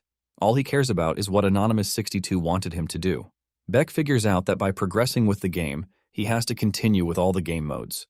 Even though he is frustrated, he has no choice but to just do what Anonymous62 wants at that point. Some days later, which is the 3rd day of the stream, Beck reports to the training facility of the Bureau. He had gotten a message from Yujin telling him to show up because she wants to introduce him to his new trainer, since she is currently unavailable thanks to her injuries. When the viewers hear this, they start debating who the substitute is going to be. Some believe that it might be Kim Chul, but others disagree because they know that Kim Chul is currently busy. Just then, Yujin shows up and she offers her greetings. After they are done with their shenanigans, the substitute appears on the scene. She turns out to be a hot chick who introduces herself as Kim Hana. The viewers go wild when they see this because Kim Hana is really a beauty to behold, and they all wish that they were in Beck's shoes. It turns out that Beck also knows who Kim Hana is. In the other world, Kim Chul is the only one who surpasses her when it comes to speed. She's basically second in power at the Dimensional Management Bureau. Beck admits that things got pretty dangerous for him when he met her as an enemy in the other world. After Yujin is done introducing the two, she dashes out of there, leaving them to catch up. With Yujin's departure, Hana asks Beck if he prefers the long sword or the short sword, and he replies that he can use both. Upon hearing this, Hana decides to test Beck's skill level. She asks him if he is up for a duel, and the viewers almost go crazy when they hear this, since it has never happened like that before. Basically, not all players use the sword, and Sungchul mentions that this only happened because Beck is the main character. Even the chat is going wild because most players are skill users, and they just conclude that the whole AI thing is insane. Apparently, they believe that the AI would have limits even if it is supposed to be a fully responsive AI, but this is something that is completely different from the plot of the other users. They start wondering if the plot changes thanks to the actions of the player, just like how it happens in reality. While they are all bickering among themselves, Beck and Hana are preparing to go head-to-head. Hana then suggests that they use only their swords without adding their abilities. Beck then replies that this might not be possible because his ability is a body enhancement, and it is active at all times. Since this is the case, Hana decides to use her ability, but she is going to reduce its effectiveness. With this, she starts the match, and she dashes towards Beck with a deadly strike. Beck dodges the first strike, and before he knows it, another swing has moved toward him. Beck is forced to leap backwards to try to dodge the flurry of attacks coming from Hana. Sungshul is not surprised because Hana is pretty skillful, and it turns out that Hana has the best wind build. Basically, she was the one who inspired the god of wind build. At the same time, Sungshul is impressed that Beck is holding his own against Hana. After a few swings, Hana quickly figures out that Beck is not to be joked with, and she decides to take him seriously a bit. She infuses her weapon with a powerful wind attack, ready to tear Beck's head open, but Beck's reflexes help him dodge the strike. The attack shatters everything behind, but he is safe, and Hana commends him, saying she was expecting him to dodge it. The viewers are all hyped after the match, and some believe that Beck would have had more chances if he had 2 key elements unlocked. Hana then compliments Eki, telling him that he is more impressive than she thought. On the other hand, Beck is not entirely impressed because he knows that he would have lost to Hana if it were a real fight. This tells Beck that he is still lacking in skills compared to when he was in the other world. Hana then asks him who he learned his swordsmanship from, and he replies that he is self-taught. This impresses Hana because she wasn't expecting Beck to be this impressive without a master. Hana then tells Beck to follow him because she has something to show him. Momentarily, they arrive at the armory of the Dimensional Management Bureau. They are welcomed by the team leader of support and assistance, Kim Hyunwoo. Hana tells Hyunwoo that Beck is there to choose a weapon because there is no essence of him using weapons with no abilities. Hyunwoo urges Beck to choose wisely among the hundreds of weapons present in the room, and he takes his leave. Hana also tells Beck to take his time while picking out a weapon.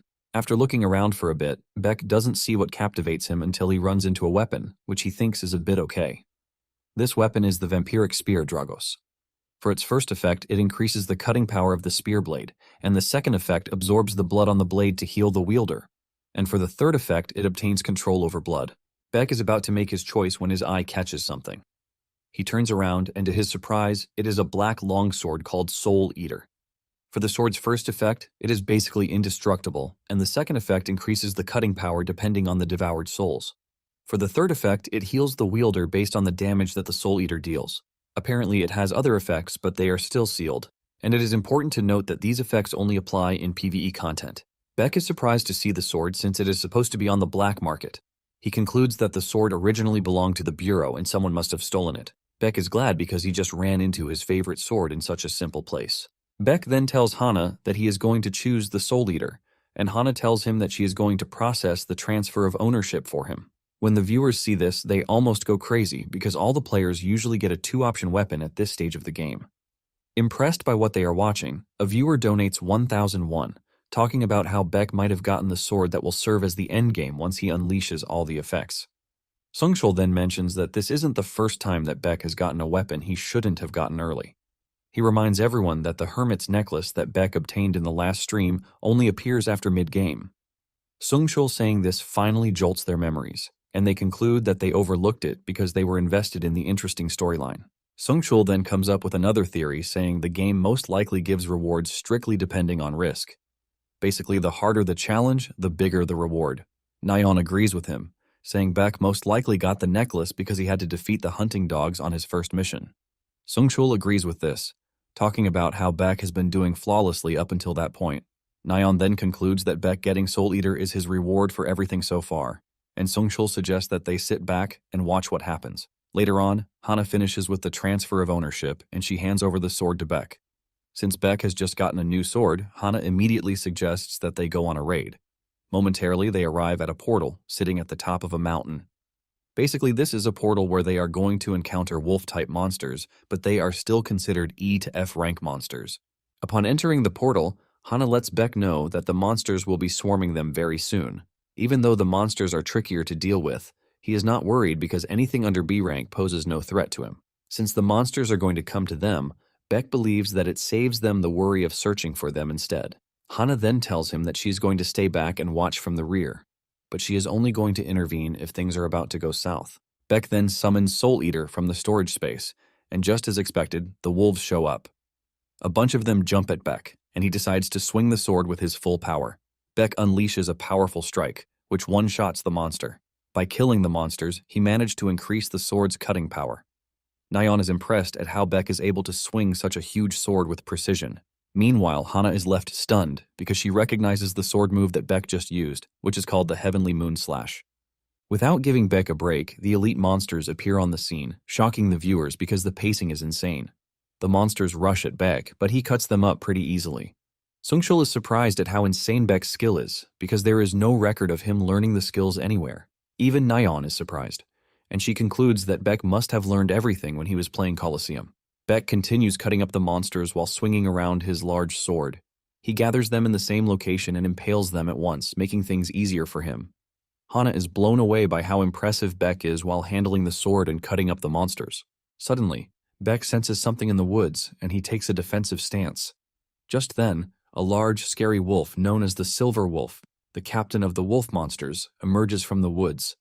It dashes toward Beck, but Beck manages to block it with his sword.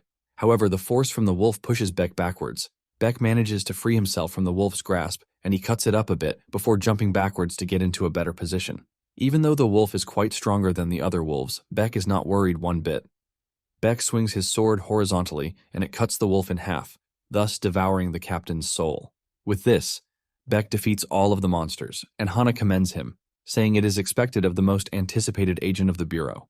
Hana then mentions that she was already planning to intervene because the wolf's difficulty is greater than the actual difficulty. Nayeon agrees with this because the mission was stated to be an E or F rank difficulty, but in the end, it turned out to be a B rank difficulty. Sungshul then comes up with another of his theories, saying the difficulty might be affected by the player's past actions. Just then, it dawns on them that the inverted world is not closing even though Beck has cleared the monsters.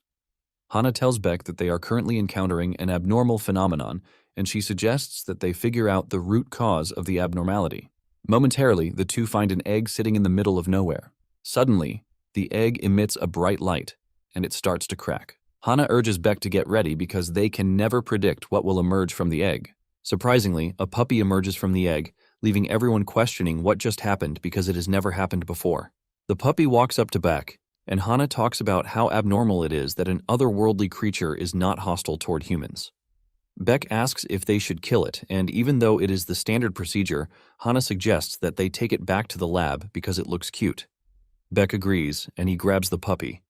The moment he does this, the inverted world starts to collapse and the two immediately leave. At the lab located in the headquarters, the scientist expresses their shock and confusion because this is the first time they have witnessed something like this. The head scientist comes up with a theory, saying the puppy might have been summoned by an ability. Hana then tells him that neither she nor Beck has the ability to do this. The scientist clears the air, saying the summoning must have happened from the inverted world and not the action from the two of them. Nonetheless, he promises that they are going to thoroughly investigate the case. Hana then asks the dude if the Bureau will be the one to protect the puppy, and this is when the scientist reveals something shocking. He mentions that the ownership imprint is already complete, and according to regulations, they are not allowed to offer protection to a living creature whose imprint is finished. In a surprising turn of events, it turns out that the puppy has registered Beck as its master already, and the system acknowledges the puppy as Beck's pet. Beck is still wondering what is happening when an emergency maintenance announcement hits them. The players are informed that there is going to be server maintenance for an update, which will happen in 5 minutes, and the players are advised to log out in a safe zone as soon as possible. This comes as a shock to the viewers because Beck just obtained a pet, and the server immediately went under maintenance. To some, they believe that the pet system was just introduced, which is the need for server maintenance. However, others believe that it is a mere coincidence and there is no need to overreact. Since they all have to wait to see what will happen, Nayeon tells the viewers that she has to end the stream. Meanwhile, the stream is being watched in the conference room in the Planet Earth headquarters, which is located in the United States. There seems to be chaos among the developers because they just ran into a system update that they don't even know about. The head developer, Sophia, complains bitterly about everything, and her colleague lets her know that the only person who can do this to them is a dude named Isaac. Apparently, Isaac is the previous head developer who is a known genius but mysteriously went missing. Sophia is convinced that Isaac intentionally went on hiding, but at the same time she wasn't expecting him to shut down the server and update the game out of nowhere. Sophia then asks if they made any progress on Deus, but the team says no. It turns out that Deus is the artificial intelligence that Isaac created to help with the game development. But the AI stopped working the moment Isaac vanished. Sophia then tells the team to make sure that there is no other thing that they know about because they are going to be in a lot of trouble if something like this happens again. Her colleague asks her if she thinks they have a chance at finding the files if Isaac doesn't want them to. Sophia angrily screams at the dude, telling him that they have no choice but to find the files at all costs. In addition, she tells the team to keep an eye on Beck so that they can take action if something happens. Deep down, Sophia is ready to fight back to make sure that Isaac doesn't get what he wants. On the other hand, Anonymous62 just donated 5 million won, which he claims is Beck's reward for completing the special mission. Anonymous62 then tells Beck that he is going to need a trusted comrade for his next special mission. When Beck gets the information, he starts wondering what Anonymous62 is plotting. In addition, he notices that he has only been getting special missions related to the system, both in the other world and the game world. Nayeon then asks Beck if he thinks Anonymous62 is an employee of the game company. She's also surprised that the game went under maintenance the moment Beck finds a pet. However, Beck thinks it's a coincidence because he doesn't expect the game company to focus on some random player's stream. Beck then asks Nayeon about the big message she said she has for him. Nayeon reveals that Beck just got a recruitment offer from the SSR Cup. The SSR Cup is the game's biggest PvP tournament. They usually recruit streamers, famous influencers, or even retired professional players. Beck then asks Nayeon why they would want him there as a coach too. Nayeon replies that Beck is the center of attention at the moment, and there is also something called the official support coach in the SSR Cup. Nayeon thinks the organizers believe that Beck would hold more influence as a coach rather than being a player. Nayeon then urges Beck to participate so he can show his ability as a coach. Since Nayeon is telling him to be a coach, he asks Nayeon if he is suggesting that he take in a disciple. Nayeon confirms this, assuring Beck that she is going to prepare everything if he is ready. She even suggests that Beck conduct tryouts so that he can pick his desired disciple. Since Anonymous62 has told him that he is going to need a comrade he can trust, Beck agrees to Nayeon's plan. Nayeon takes this decision with happiness because she knows that the whole thing will help their stream too. Nayeon lets Beck know that she is going to inform the organizers before Beck changes his mind. Not long after this, Sungchul and Nayeon go on the stream to tell the viewers that they have an important announcement to make. With excitement, they let the viewers know that Beck is going to participate in the SSR Cup as a coach. The chat goes wild when they hear this, but some believe that Beck should have joined as a player.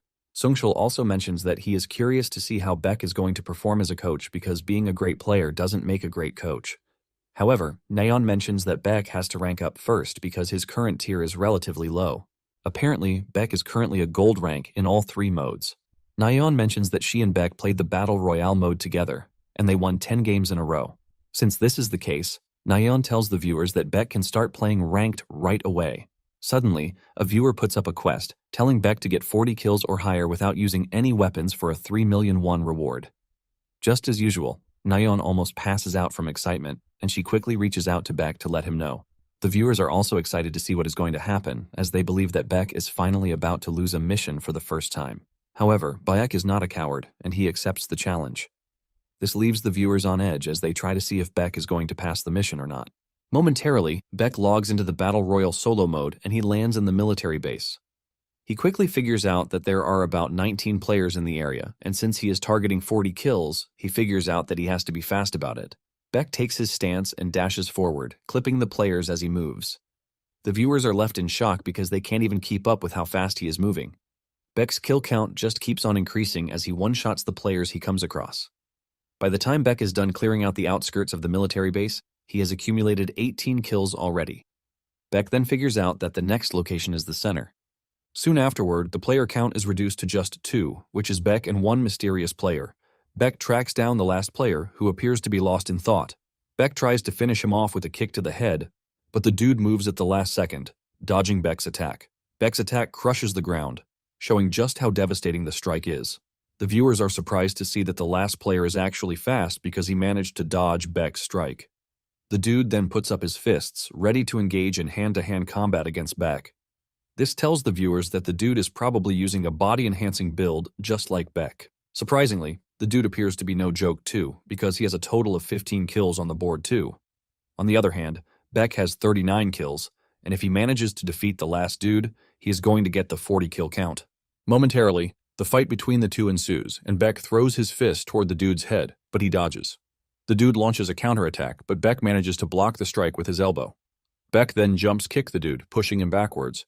The viewers are impressed by what they are watching because the two are fighting like proper martial artists should. This leaves them wondering who the other dude is. Some believe that he is a hidden pro because of how he's been moving. Beck also admits that his opponent's movements are pretty good, but at the same time, he is done playing around with him. The dude lunges at him, and Beck tricks him into thinking he wants to punch him, but he finishes him off with a spear-shaped fist. The dude is sent flying into the wall, and just as he is about to die, he admits that he had no chance because he was using a build that he is not used to. Nonetheless, he tells Beck that it was fun playing with him, assuring him that they are going to have a proper fight next time. With the dude's death, Beck wins the game with exactly 40 kills, leaving the viewers ecstatic. As promised, the viewer, DUS, who put up the quest, donated the 3 million won. With this momentum, Beck went on a 98-game winning streak on the stream to reach the master tier in all of the modes. Later on, game streamers Young Aryam and Young Down, who are twins, find out about Beck's desire to find a disciple for the SSR Cup. Since the two are interested, they both apply to become Beck's disciple. Meanwhile, Sophia is seen in her office checking out the day's report on Beck, and DUS, who donated 3 million during the stream, catches her attention. Some days later, Beck is seen checking out his pet, the lightning wolf. Before the stream, he wants to know if the pet has anything special, but to his disappointment, the puppy can only bite, howl, and tumble. Nyan also mentions that she wasn't expecting much, since the pet came in with an emergency update. Nyan then tells Beck that she and Sungshul had to decide on some candidates because so many applied. She then suggests that Beck take a look at the list later. Since the stream is about to begin, Beck thinks of sending his pet home, but the pet makes a cute face that forces Beck to start rethinking. 5 minutes later, Nyan starts the stream, and Beck continues the career mode. Beck gets a message from the bureau telling him that a rampage incident happened in a park. The viewers are left stunned when they see this, since the rampage incident is a large-scale event that shouldn't happen till later. All of them express their confusion at how the story is proceeding. Basically, the reverse planet rampage is a phenomenon in which the otherworld unleashes its monsters upon the reverse planet, ultimately causing a rampage. Beck is then given a mission to respond to the large-scale rampage incident and eliminate the invading monsters. Hana shows up on the scene, telling Beck that she has prepared the vehicles and they need to leave immediately. Moments later, they arrive at the park to find bodies of monsters and humans too. Hana mentions that the agents who came earlier must have been the ones who killed the goblins. Hana then suggests that they split up so that they can cover more ground. And this is thanks to the fact that she now trusts Beck to handle himself. After Hana's departure, Beck makes his move. He soon finds some goblins chasing after a poor lady, and Beck takes down the goblins with his chain sickle. One of the goblins lunges at the lady, ready to tear her apart, but Beck cuts the goblin in half, giving it a taste of its own medicine. The viewers are all blown away by just how effective the chain sickle is when Beck is handling it. After saving the lady, Beck tells her where she needs to go to be safe, and the lady thanks him before scampering off to safety. Beck figures out that the only way to put an end to everything is to kill the leader of the monsters as soon as he can. Beck is thinking about this when a monster appears behind him. The monster almost cuts him in half, but he dodges at the last minute, thanks to his incredible reflexes. Beck is glad that the Captain Monster showed up just when he was looking for it. Beck is about to engage the monster when he realizes that there is someone else standing in the bushes, watching him. Beck focuses his attention on this mysterious person, leaving him in a defensive state against the Captain entity fighting him. Even the viewers notice this, as they wonder why Beck is not countering. Realizing that the mysterious entity in the bush is just going to keep watching unless he gets serious, Beck finally gets into serious mode and he cuts the monster in half. The chat goes wild because they have all been waiting for Beck's impressive moves since the fight started. After defeating the captain of the monsters, Beck tells the mysterious dude to step out into the open. Just then, a giant purplish dude with horns and long ears steps out to face Bayek. It turns out that the strange being is known as a dimension invader. Even though they resemble humans, they are still from the other world and are even considered demons by others. The viewers are left sweating when they see this because most of them have only heard about the invaders, but have never seen one.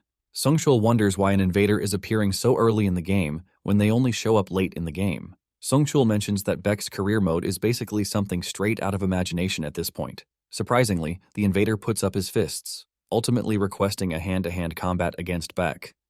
Even though the whole thing is weird, Beck drops his weapon, ready to take on the invader the way he wants. Beck dashes toward the invader and throws a punch at him, but the invader dodges it and launches a counterattack. However, Beck is already prepared, and he manages to dodge the counterstrike. The two continue exchanging blows, and Sungshul mentions that the fight looks the same as one Beck had against the mysterious dude in the Battle Royale mode. One of those in chat agrees, but says bare-knuckle fights all look the same. However, it remains a mystery why the invader is good at close combat fights. On the other hand, Beck has figured out something interesting, and this is the fact that the invader is actually imitating his movements. Beck remembers that there was an Etanel that was modeled after him in the other world, and it was the Etanel's mission to kill him for destroying the research facility. Even though the invader is imitating his movements, Beck still thinks the dude is no match for him. Beck grabs the invader's head and slams him into the ground. Beck then finishes him off with several punches to the head. Beck figures out that there is someone who is doing the same thing as the lab back in the other world, leaving him to wonder who it could be. Beck wonders if it is the League of Enterprises or someone from the invaders. Suddenly, it dawns on him that the invader had actually imitated him from the PvP battle, which ultimately means the person behind everything is someone who can be involved in the game system.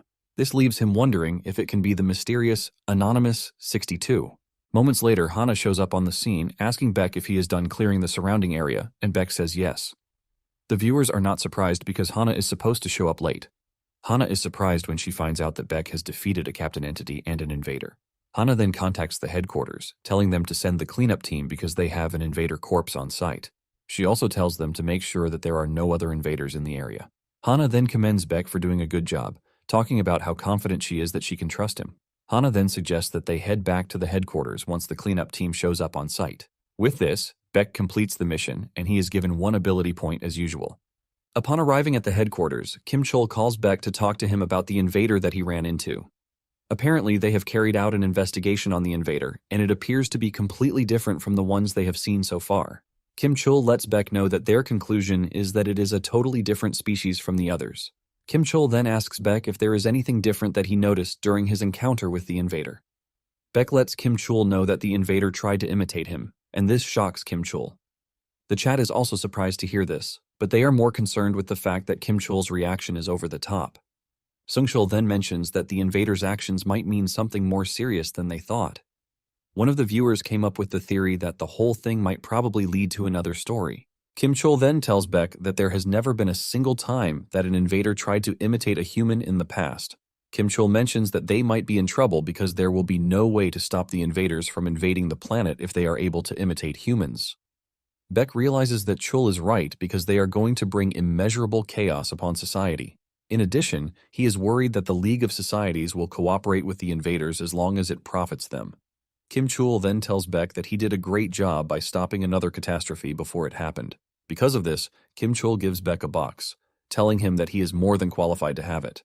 After stepping out of Kim Chol's office, he runs into Yujin and Hana while still holding the box in his hand. Yujin reveals that she came over to congratulate Beck because the box in his hand contains an agent's official badge. Yujin mentions that it is a senior's duty to pin the badge on their juniors. However, Yujin is still all bandaged up, and Hana takes up the responsibility instead. Hana then picks the badge and she pins it to Beck's collar while congratulating him on the new milestone. Yujin then tells him that the moment he becomes an agent, he gets a lot more authority, but there is something he should know. Apparently, the authority to go solo gives him the opportunity to go on missions of his choice without having to go through all the complex procedures. Yujin is disappointed that Beck would have to start going to missions solo when they have only gone on one mission together. Hana teases Yujin, reminding her that she got injured on the said mission. Nonetheless, Yujin tells Beck to always call her in case he needs her help, because it is not a must that he go on solo missions by himself. Beck thanks the two for their help, and Yujin asks him what he plans to do with his new authority. Just then, Nayeon cuts the stream, telling the viewers that they are going to end the stream because Sungchul has somewhere important he has to be. In addition, Nayeon lets them know that there is a special announcement. She mentions that the audition for Beck's discipleship is going to open very soon, and she has decided to name it Superstar.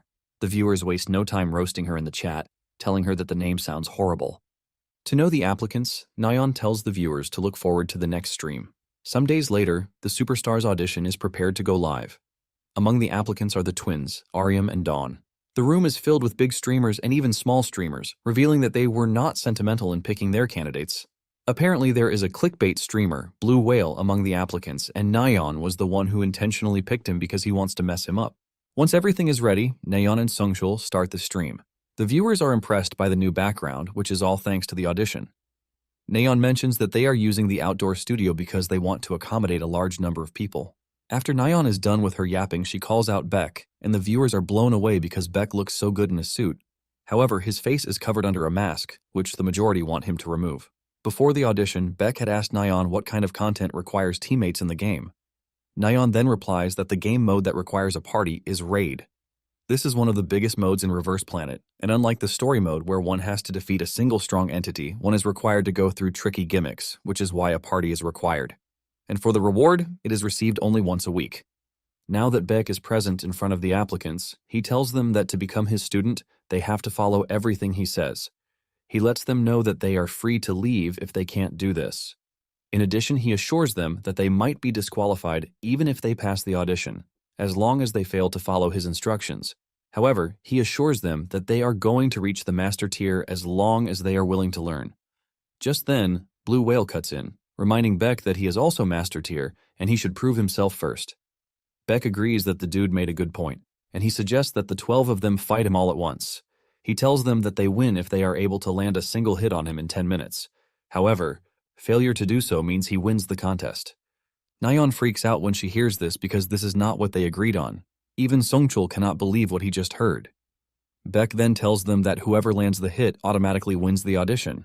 Beck then makes it even spicier by stepping into a circle and telling them that he won't attack first, nor will he leave the circle. The chat goes wild when they hear this because they believe that Beck is already underestimating the applicants. One of the applicants then asks Beck if they are allowed to attack simultaneously, and Beck tells them that they are free to do so. In fact, they are free to use any ability or weapon that they want. With all the rules laid out, Beck declares the match open. Blue Whale is the first to make a move, as he launches a surprise long-range attack, hoping to catch Beck off guard. However, Beck easily dodges the strike, leaving Blue Whale stunned. Beck makes it even more interesting by telling the candidates that they are all free to come at him at once so that they don't waste time. They take to his suggestion, and they all shoot their best shots at him, but in the end, they are the ones who get beaten up. While the others are complaining, the twins make their move, and they dash toward Beck, hoping to take him down with a coordinated attack. However, their little plan to simultaneously attack him from both sides also fails woefully. Beck grabs them and flings them into the air like they are toys. In the end, none of them were able to touch Beck until the timer finally ran out. The viewers are shocked to see that 12 players were not even able to get Beck away from the circle. Since he has proven his skill, Beck asks the candidates if there is any of them still object, and they all say no. Beck then tells them that this might have only proven his skill as a player, but he will still have to prove his skill as a coach.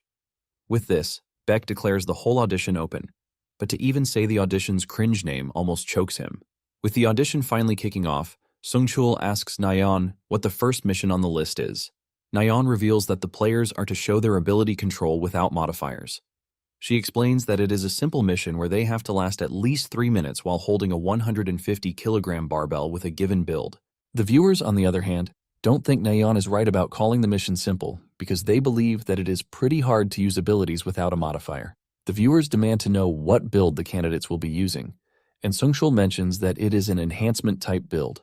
Songchul says it might not be as effective as Absolute Being, but it enhances the player's endurance and strength. Nayeon then reveals that she and Songchul already tried it, and it somehow worked out. Nayeon shows them a picture of them trying to prove that she is not lying. However, the picture doesn't really do justice because Nayeon and Songchul look like they were about to die while doing it. Nayeon then tells the candidates to switch their system window to visible before participating in the challenge. Nayeon then asks them if there is anyone with questions. The twins immediately raise their hands, asking relatively the same question, but putting it out in different ways. They ask if there is any advantage to finishing the challenge early, and Songchul mentions that scores are distributed on a sliding scale based on the order of passing, so those who succeed quickly basically have the advantage. Nayo reveals that the 4 people with the lowest scores will be eliminated at the end of the challenge. The candidates become worried when they hear this, but Nayeon pacifies them by telling them that retreats are allowed. However, the time limit for the first mission is 30 minutes, and this includes practice time. With this, they start the challenge, and everyone immediately gets down to practice, as they aim to warm up. While they are all putting out their best, Songchul asks Beck who he thinks will come out first, and Beck mentions that the twins will be the ones to pass first. However, Nayeon supports another player called LNDB.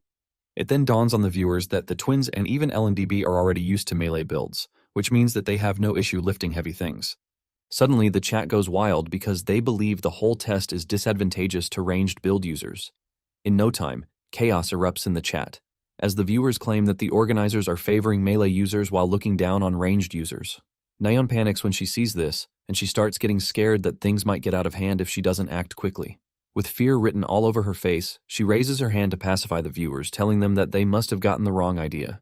Nyan reveals that the second mission is going to be more advantageous to the ranged build users, and this is the reason the first elimination doesn't happen until after the next mission is over. The viewers finally understand that the first category is for the melee users, while the second one is for the ranged build users. The viewers start making fun of Nyan because they can see just how scared she was. Moments later, Nyan asks if there are any challengers yet, and the twins and LNDB come forward. The match begins, and 1 minute into it, the twins are already having a sibling fight, trying to get each other to give up. Just as LNDB is about to reach the 3-minute mark, he drops the barbell. However, the twins make it past the 3-minute mark, making them the first successful candidates. Not ready to give up, LNDB demands a retrial, and he is given one. Fortunately, he is able to pass on to the second round. Meanwhile, Blue Whale is worried that he might get eliminated if he doesn't act soon. He also knows that he is going to suffer a lot of backlash if he doesn't make it to the top 4 after all the rage bait that he has done on his social media page. Just then, the 4th successful candidate is announced, and Blue Whale uses this to kick his plan into motion. Once he is ready, Blue Whale raises his hand to face the challenge. Nyan then tells him to change his system window to visible mode before coming up on the stage. With this, Blue Whale climbs to the stage and, without too much stress, he passes the 2-minute mark. The viewers start hailing him, talking about how they never knew he was talented. However, Beck looks like someone who is not impressed one bit, and this is probably because he has noticed something weird. Just then, Blue Whale passes the 3-minute mark, and just as he is about to step off the stage, Beck stops him, asking him what trick he thinks he is playing. Blue Whale acts dumb, and Beck lets him know that he is aware of the fact that he is on a modifier. The viewers are confused when they hear this because they can clearly see Blue Whale's window, which says he is at 0%. Nyan then asks Beck why he thinks Blue Whale is on a modifier. Beck then reveals that Blue Whale's movements from when he came up to when he held the barbell show that there were changes unique to a modifier system. Beck mentions that he was able to figure this out because Blue Whale's body was being adjusted from its original movements in real time. However, the viewers don't believe Beck because they believe he is on some crazy shit. Even Nyan is forced to whisper in his ear, telling him that there is going to be a big problem if it turns out that he is wrong. Beck replies that he knew what he saw. He then tells Blue Whale to show him his real modifier system instead of the fake one that is being displayed. Blue Whale confidently tells Beck that he can see his modifier on the screen. Blue Whale then tells Beck that everything is not going to end with an apology if it turns out that Beck is wrong.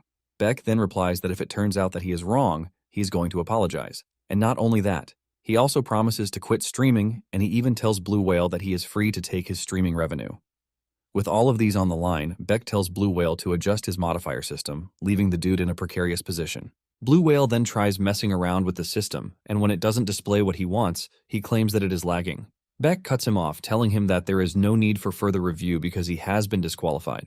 The viewers are all disappointed when they find out that Beck was right and Blue Whale was really a cheater. Pissed off that he got caught, Blue Whale angrily logs off while cursing the stream. The viewers make fun of him as he logs off, and they apologize to Beck for doubting him. After this, the audition continues, and just as expected, the second mission was centered on the users with ranged builds.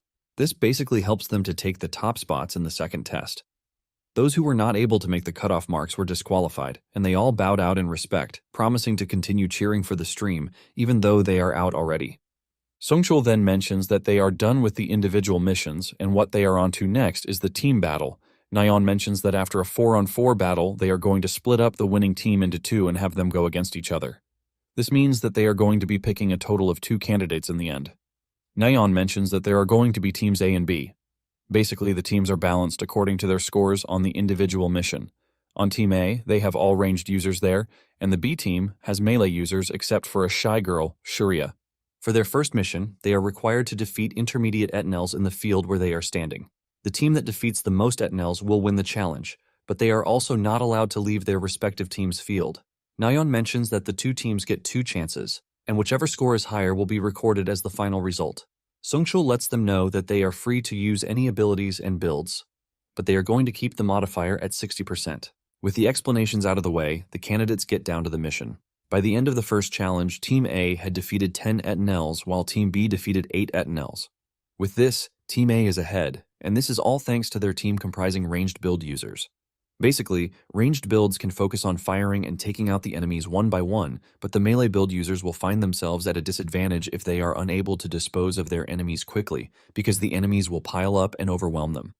The viewers agree with this, saying the entire thing is a discrimination against melee users. In preparation for the second round, Sharia tells her teammates that they still don't stand a chance against Team A. Down then suggests that they ask for a little coaching from Bayek. LNDB agrees to this, saying they might have a chance, since this will also serve as an opportunity for Beck to show his coaching skills. Even though Dawn wasn't initially expecting the team to agree, they all agree, and Ariam runs over to ask Nayeon if this is possible. Fortunately, Nayeon agrees, but to make everything fair, she reveals that she and Sungchul will also be coaching Team A. Surprisingly, the viewers agree to this because they believe the judges joining in serves as a great incentive. However, Beck says he is only going to agree to the plan when Team A agrees to it. Team A then gathers around to talk about it, and after a short deliberation, they decide that Sungchul will be a better coach for their team because he is a ranged build user. With this, Team A tells the organizers that they are on board with the plan. Nayeon then tells them that the mission is going to resume in 30 minutes. Beck wastes no time gathering his team, and he explains to them that they need to understand the Etanel's traits to effectively take them down. Beck lets them know that Etanels are not humans and they do not fear pain. Basically, if Etanels judge that the damage they can inflict on their opponent is greater than the damage they will incur, they are going to abandon defense and go full-on offense without thinking twice. Beck lets them know that they can predict the Etanel's actions if they are about to figure out these little things. Surprisingly, the viewers are also gaining a whole lot from what Beck is teaching. After he is done explaining to them, Beck suggests that they have a mock battle, and he tells them to attack him, pretending that he is an Etanel. Beck gets into position, and the aura around him immediately changes, even though it is just a mock battle. LNDB is the first to make a move, but Beck catches his sword and sends him flying with a kick to the chest. The twins then take on Beck with their usual plan of attacking him simultaneously. Meanwhile, Sharia remains frozen because she is scared that she might hit her teammates if she misses her shot. While she is busy thinking about this, Beck is beating up her comrades. After knocking down the twins, Beck lets them know that their attacks are not linked. He then suggests that they work on linking their attacks first. While Beck is busy teaching his team, two players from the other team are busy staring at him. The viewers don't blame them because they know they would do the same if they were in their shoes. It takes Nayeon's voice to call back the two, and she assures them that they are going to be fine as long as they practice their own way. 15 minutes later, Team B looks absolutely battered, but they reveal their intention to challenge. In no time, the battle begins, and they go after the Etanels without hesitation. Following Beck's instructions, they get themselves ready for counterattacks whenever they are engaging the Etanels. The moment they are able to dodge the counterattacks, they get an opening to finish off the enemy. Earlier, Beck had given Sharia her own share of advice. He lets her know that the team's coordination lies with her because she is the only ranged build user. He lets her know that hesitation to use her skill out of fear of hitting her teammates will only hinder her from getting an opportunity. Just then, one of the Etanels is about to crush LNDB from behind, but Sharia overcomes her fear and impales the Etanel with an ice spear. Sharia then tells her teammates to focus on fighting, assuring them that she is going to cover them from the rear. Everyone, including the judges, are left wondering just how much of a difference Beck's lecture is to the team. By the time the timer runs out, Team B has been able to defeat 14 Etanels in total, and this leaves the viewers commending them for such an incredible comeback. When Team A finally took on their own challenge, they were able to take down 12 Etanels in total. After they are done, Nayeon announces that Team B holds the highest record, which means that they are the winner. The team jumps up in joy when they hear this, celebrating their impressive comeback. Even though Team A lost, they didn't feel really bad because they knew that they tried their best. Before leaving, Team A makes sure to get their share of advice from Beck because he has proven himself as someone who can coach long-range users too. After they are done taking advice from him, Team A logs out, thanking the organizers for the opportunity given. With this, Sungchul mentions that they are finally on to the finals. Since the final will be a 2-on-2 team battle mission, Sungchul reveals that the team will be engaging in a PvP survival competition. He reveals that whichever team survives until the end of the mode wins the challenge. Without stressing out, the teams have decided for themselves already. Just as expected, the twins stick with each other, while Sharia and LNDB are together. Later on, Soyeol is seen working out in the gym when she gets the results for Beck's disciple audition. Just as expected, the twins turn out to be the winners of the event because they have better teamwork. Soyeol is glad that Beck emerged as a coach because she might just get lucky and he is going to pick her team. This gives Soyeol hope that she and Beck might still be able to do another broadcast together soon. Days later, Nayeon and Sungchul resume the regular streaming. The stream starts exactly where the last PvE event ended when Beck was being asked what he plans to do with his authority.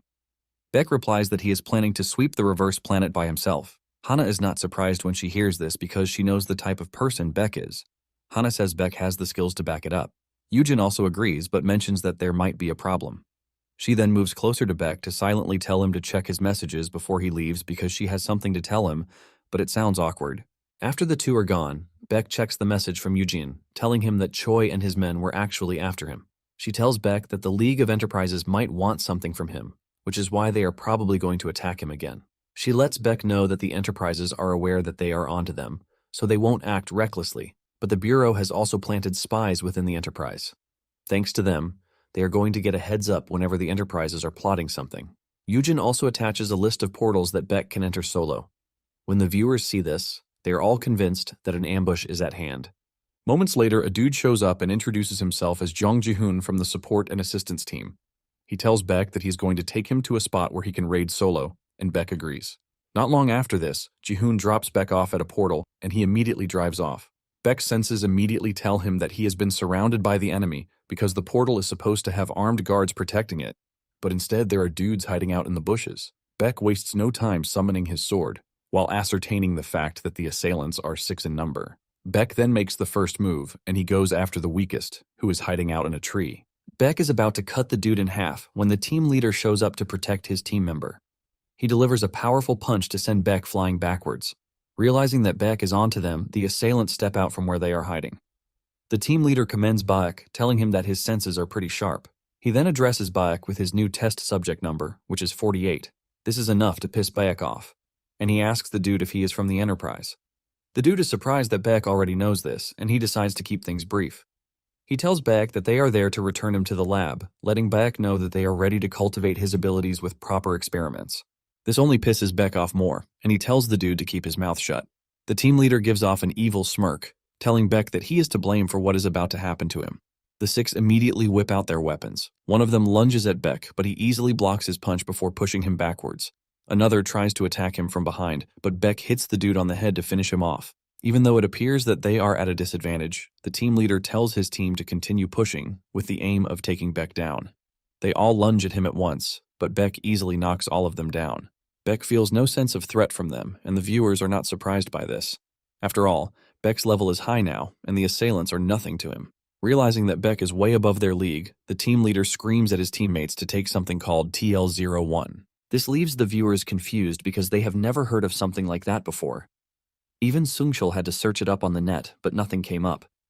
It then dawns on them that Beck has caused the game to generate a new branch of the story. The assailants whip out a pill, and they tell Beck that he is going to regret making them take the pill. Even Beck has never heard of the pill before, and he figures out that he has to be careful. The moment the assailants take the pill, they start acting weird, and their bodies change into purplish color. This is when it dawns on everyone that the assailants now look like the invader that Beck fought back then. The chat goes wild because they are worried that Beck won't be able to take on 4 invaders by himself. Before Beck knows it, one of them has dashed toward him. Beck manages to dodge at the last second, and the strike from the dude leaves the ground shattered. The viewers freak out when they see how much power one pill is able to provide the user. Beck is forced on the defensive as the assailants try to get the better of him. Sungchul then mentions that the assailants have not only gotten stronger, but it appears that their behavior is strange too. Sungchul reveals that the assailants have completely become different, as if they have lost their emotions. As the battle proceeds, Beck gets punched so hard that he is sent flying backwards. With the way the assailants are moving, Sungchul can easily figure out that they are behaving like they are being controlled by something else entirely. Beck realizes that things have gotten so much different because the 4 are now acting like invaders. Beck figures out that he has to end the battle as fast as he can so that he can conduct an investigation into what is happening. He dashes toward the 4, and one of them unleashes a wave of flame at him, but he cuts it down. The viewers are shocked by how fast and precisely Beck is because he is able to cut down flames too. As he progresses toward the enemies, they try to stop him by using stones, but Beck is on a rampage already. He easily cuts through everything thrown at him to continue moving forward. Realizing that Beck is not messing around, the team leader orders his men to corner Beck, and they try to take him down with a joint attack. However, this is just useless against Beck, who delivers a precise cut to everything thrown at him. He cuts down their attacks while also taking them down. Beck leaves the team leader alive, and by the time he knows what is happening, Beck appears behind him. Beck knocks him down with a strike to the neck. The chat starts popping off about just how impressive Beck is because the assailants couldn't even touch him, even though they were juiced up. With the team leader incapacitated, Beck grabs him with the intention of questioning him. However, blood starts coming out of the dude's nose as he talks about how the drug isn't supposed to do this to them. Before Beck can get the chance to question him, the dude dies off. Beck wonders if the medicinal effect of the drug got messed up, since the dude claimed that the drug wasn't supposed to act that way. Since the drug didn't exist in the other world, Beck concludes that he has to look further into it. He searches their bodies, but he doesn't find anything useful from their bodies. Moments later, Hana and Yujin show up on the scene. They apologize for coming late, but Beck assures them that it is fine. On the other hand, the viewers are excited to see the story expanding, and it turns out that the community is already going wild over the TL01 pill. Beck then asks the ladies how they knew where he was. Hana mentions that moments after he left, they received intel that the hunting dogs were going to make a move. They decided to ask Ji-hoon, who drove him from the headquarters, and pointed them in the opposite direction. After this, the dude quit his job, revealing that he was a spy. Nonetheless, they were able to trace the dashcam of the car, which is how they got to know where Beck is. Yujin apologizes once again, telling Beck that she's going to make sure that he gets compensated, but Beck lets him know that it is not necessary. Later on, the viewers notice that Beck is not heading to Kim Chul's office like he is supposed to. Deep down, Beck is thinking about the whole situation, and he figures out that the game's story is changing depending on the choices that he makes. He figures out that the game is there to help him get clues about what happened in the other world. He decides to investigate the core while also putting a stop to the League of Enterprises. To everyone's surprise, Beck starts changing his build, and judging from what they are looking at, they realize that it is not a melee build. The viewers are left wondering if Beck is good with any other build that isn't a melee build. Moments later, Beck finds the build that he previously used in the other world before he was given the superhuman title. He activates the build, generating a ton of flames around his body, leaving the viewers excited. Even though Beck doesn't know the lab that created the drug, he knows the corporation that is connected to the lab because he has attacked this corporation before, and this is Gumshin Electronics. The viewers are shocked when they see Beck make his way to Gumshin Electronics, and they start wondering if Beck is trying to attack the building all by himself. It finally dawns on Sungshul that Beck changed his build before attacking because he knows that no one will suspect him as long as he didn't use a melee build while taking down the corporation. One of the viewers mentioned that Beck is finally going after the corporations because they have been messing with him. Before making his move, Beck also changed his appearance to silver hair, making him look totally different. Beck also puts on a mask, and without wasting further minutes, he barges into the building. Beck decides to go all out from the beginning because he is not there to mess around with them. Minutes later, chaos erupts in the building as Beck sets upon them a devastating level of destruction. Even though Beck looks really cool as he deals with the bad guys, some believe that he shouldn't have barged into the building the way he did. Nayeon is worried that the other players in the area might get involved, but Sungshul explains that the phase shift system was activated when the entrance exploded. With this, the corporate raid became exclusive to Baek alone. Apparently, the phase shift system separates players into different spaces, depending on the circumstances or events. With this, players cannot see or interact with each other even if they are on the same map. Beck soon runs into another bunch of bad guys, and he easily disarms them with telekinesis. Beck is making his way to a secret door that he knows from the other world when he is cut off by a stern-looking dude and his team. It turns out that Beck recognizes the dude, Won Yongshul. He was one of the guards who was always messing with the test subjects in the lab. The moment he lays his eyes on one, the ghosts emerge and start begging Beck to kill him in the most brutal way. One is still calling out orders for his team when the ceiling starts coming down on them. This disorients one's men as they try to figure out why the ceiling suddenly collapsed, but unknown to them, it is due to Beck's power. Basically, this was the reason he was called Destruction in the other world. One quickly figures out that Baek is not to be messed with, and he orders his men to take the fight seriously. He tells his men to attack Beck at the same time, but Beck doesn't even move an inch before impaling all of them with spikes, making the scene look like one drawn out of a horror movie. Well guys, that's the end of the video. If you like this video, comment part 2 in the comment section. Also subscribe to the channel, hit the bell, and like the video. Thank you for watching and see you next time again.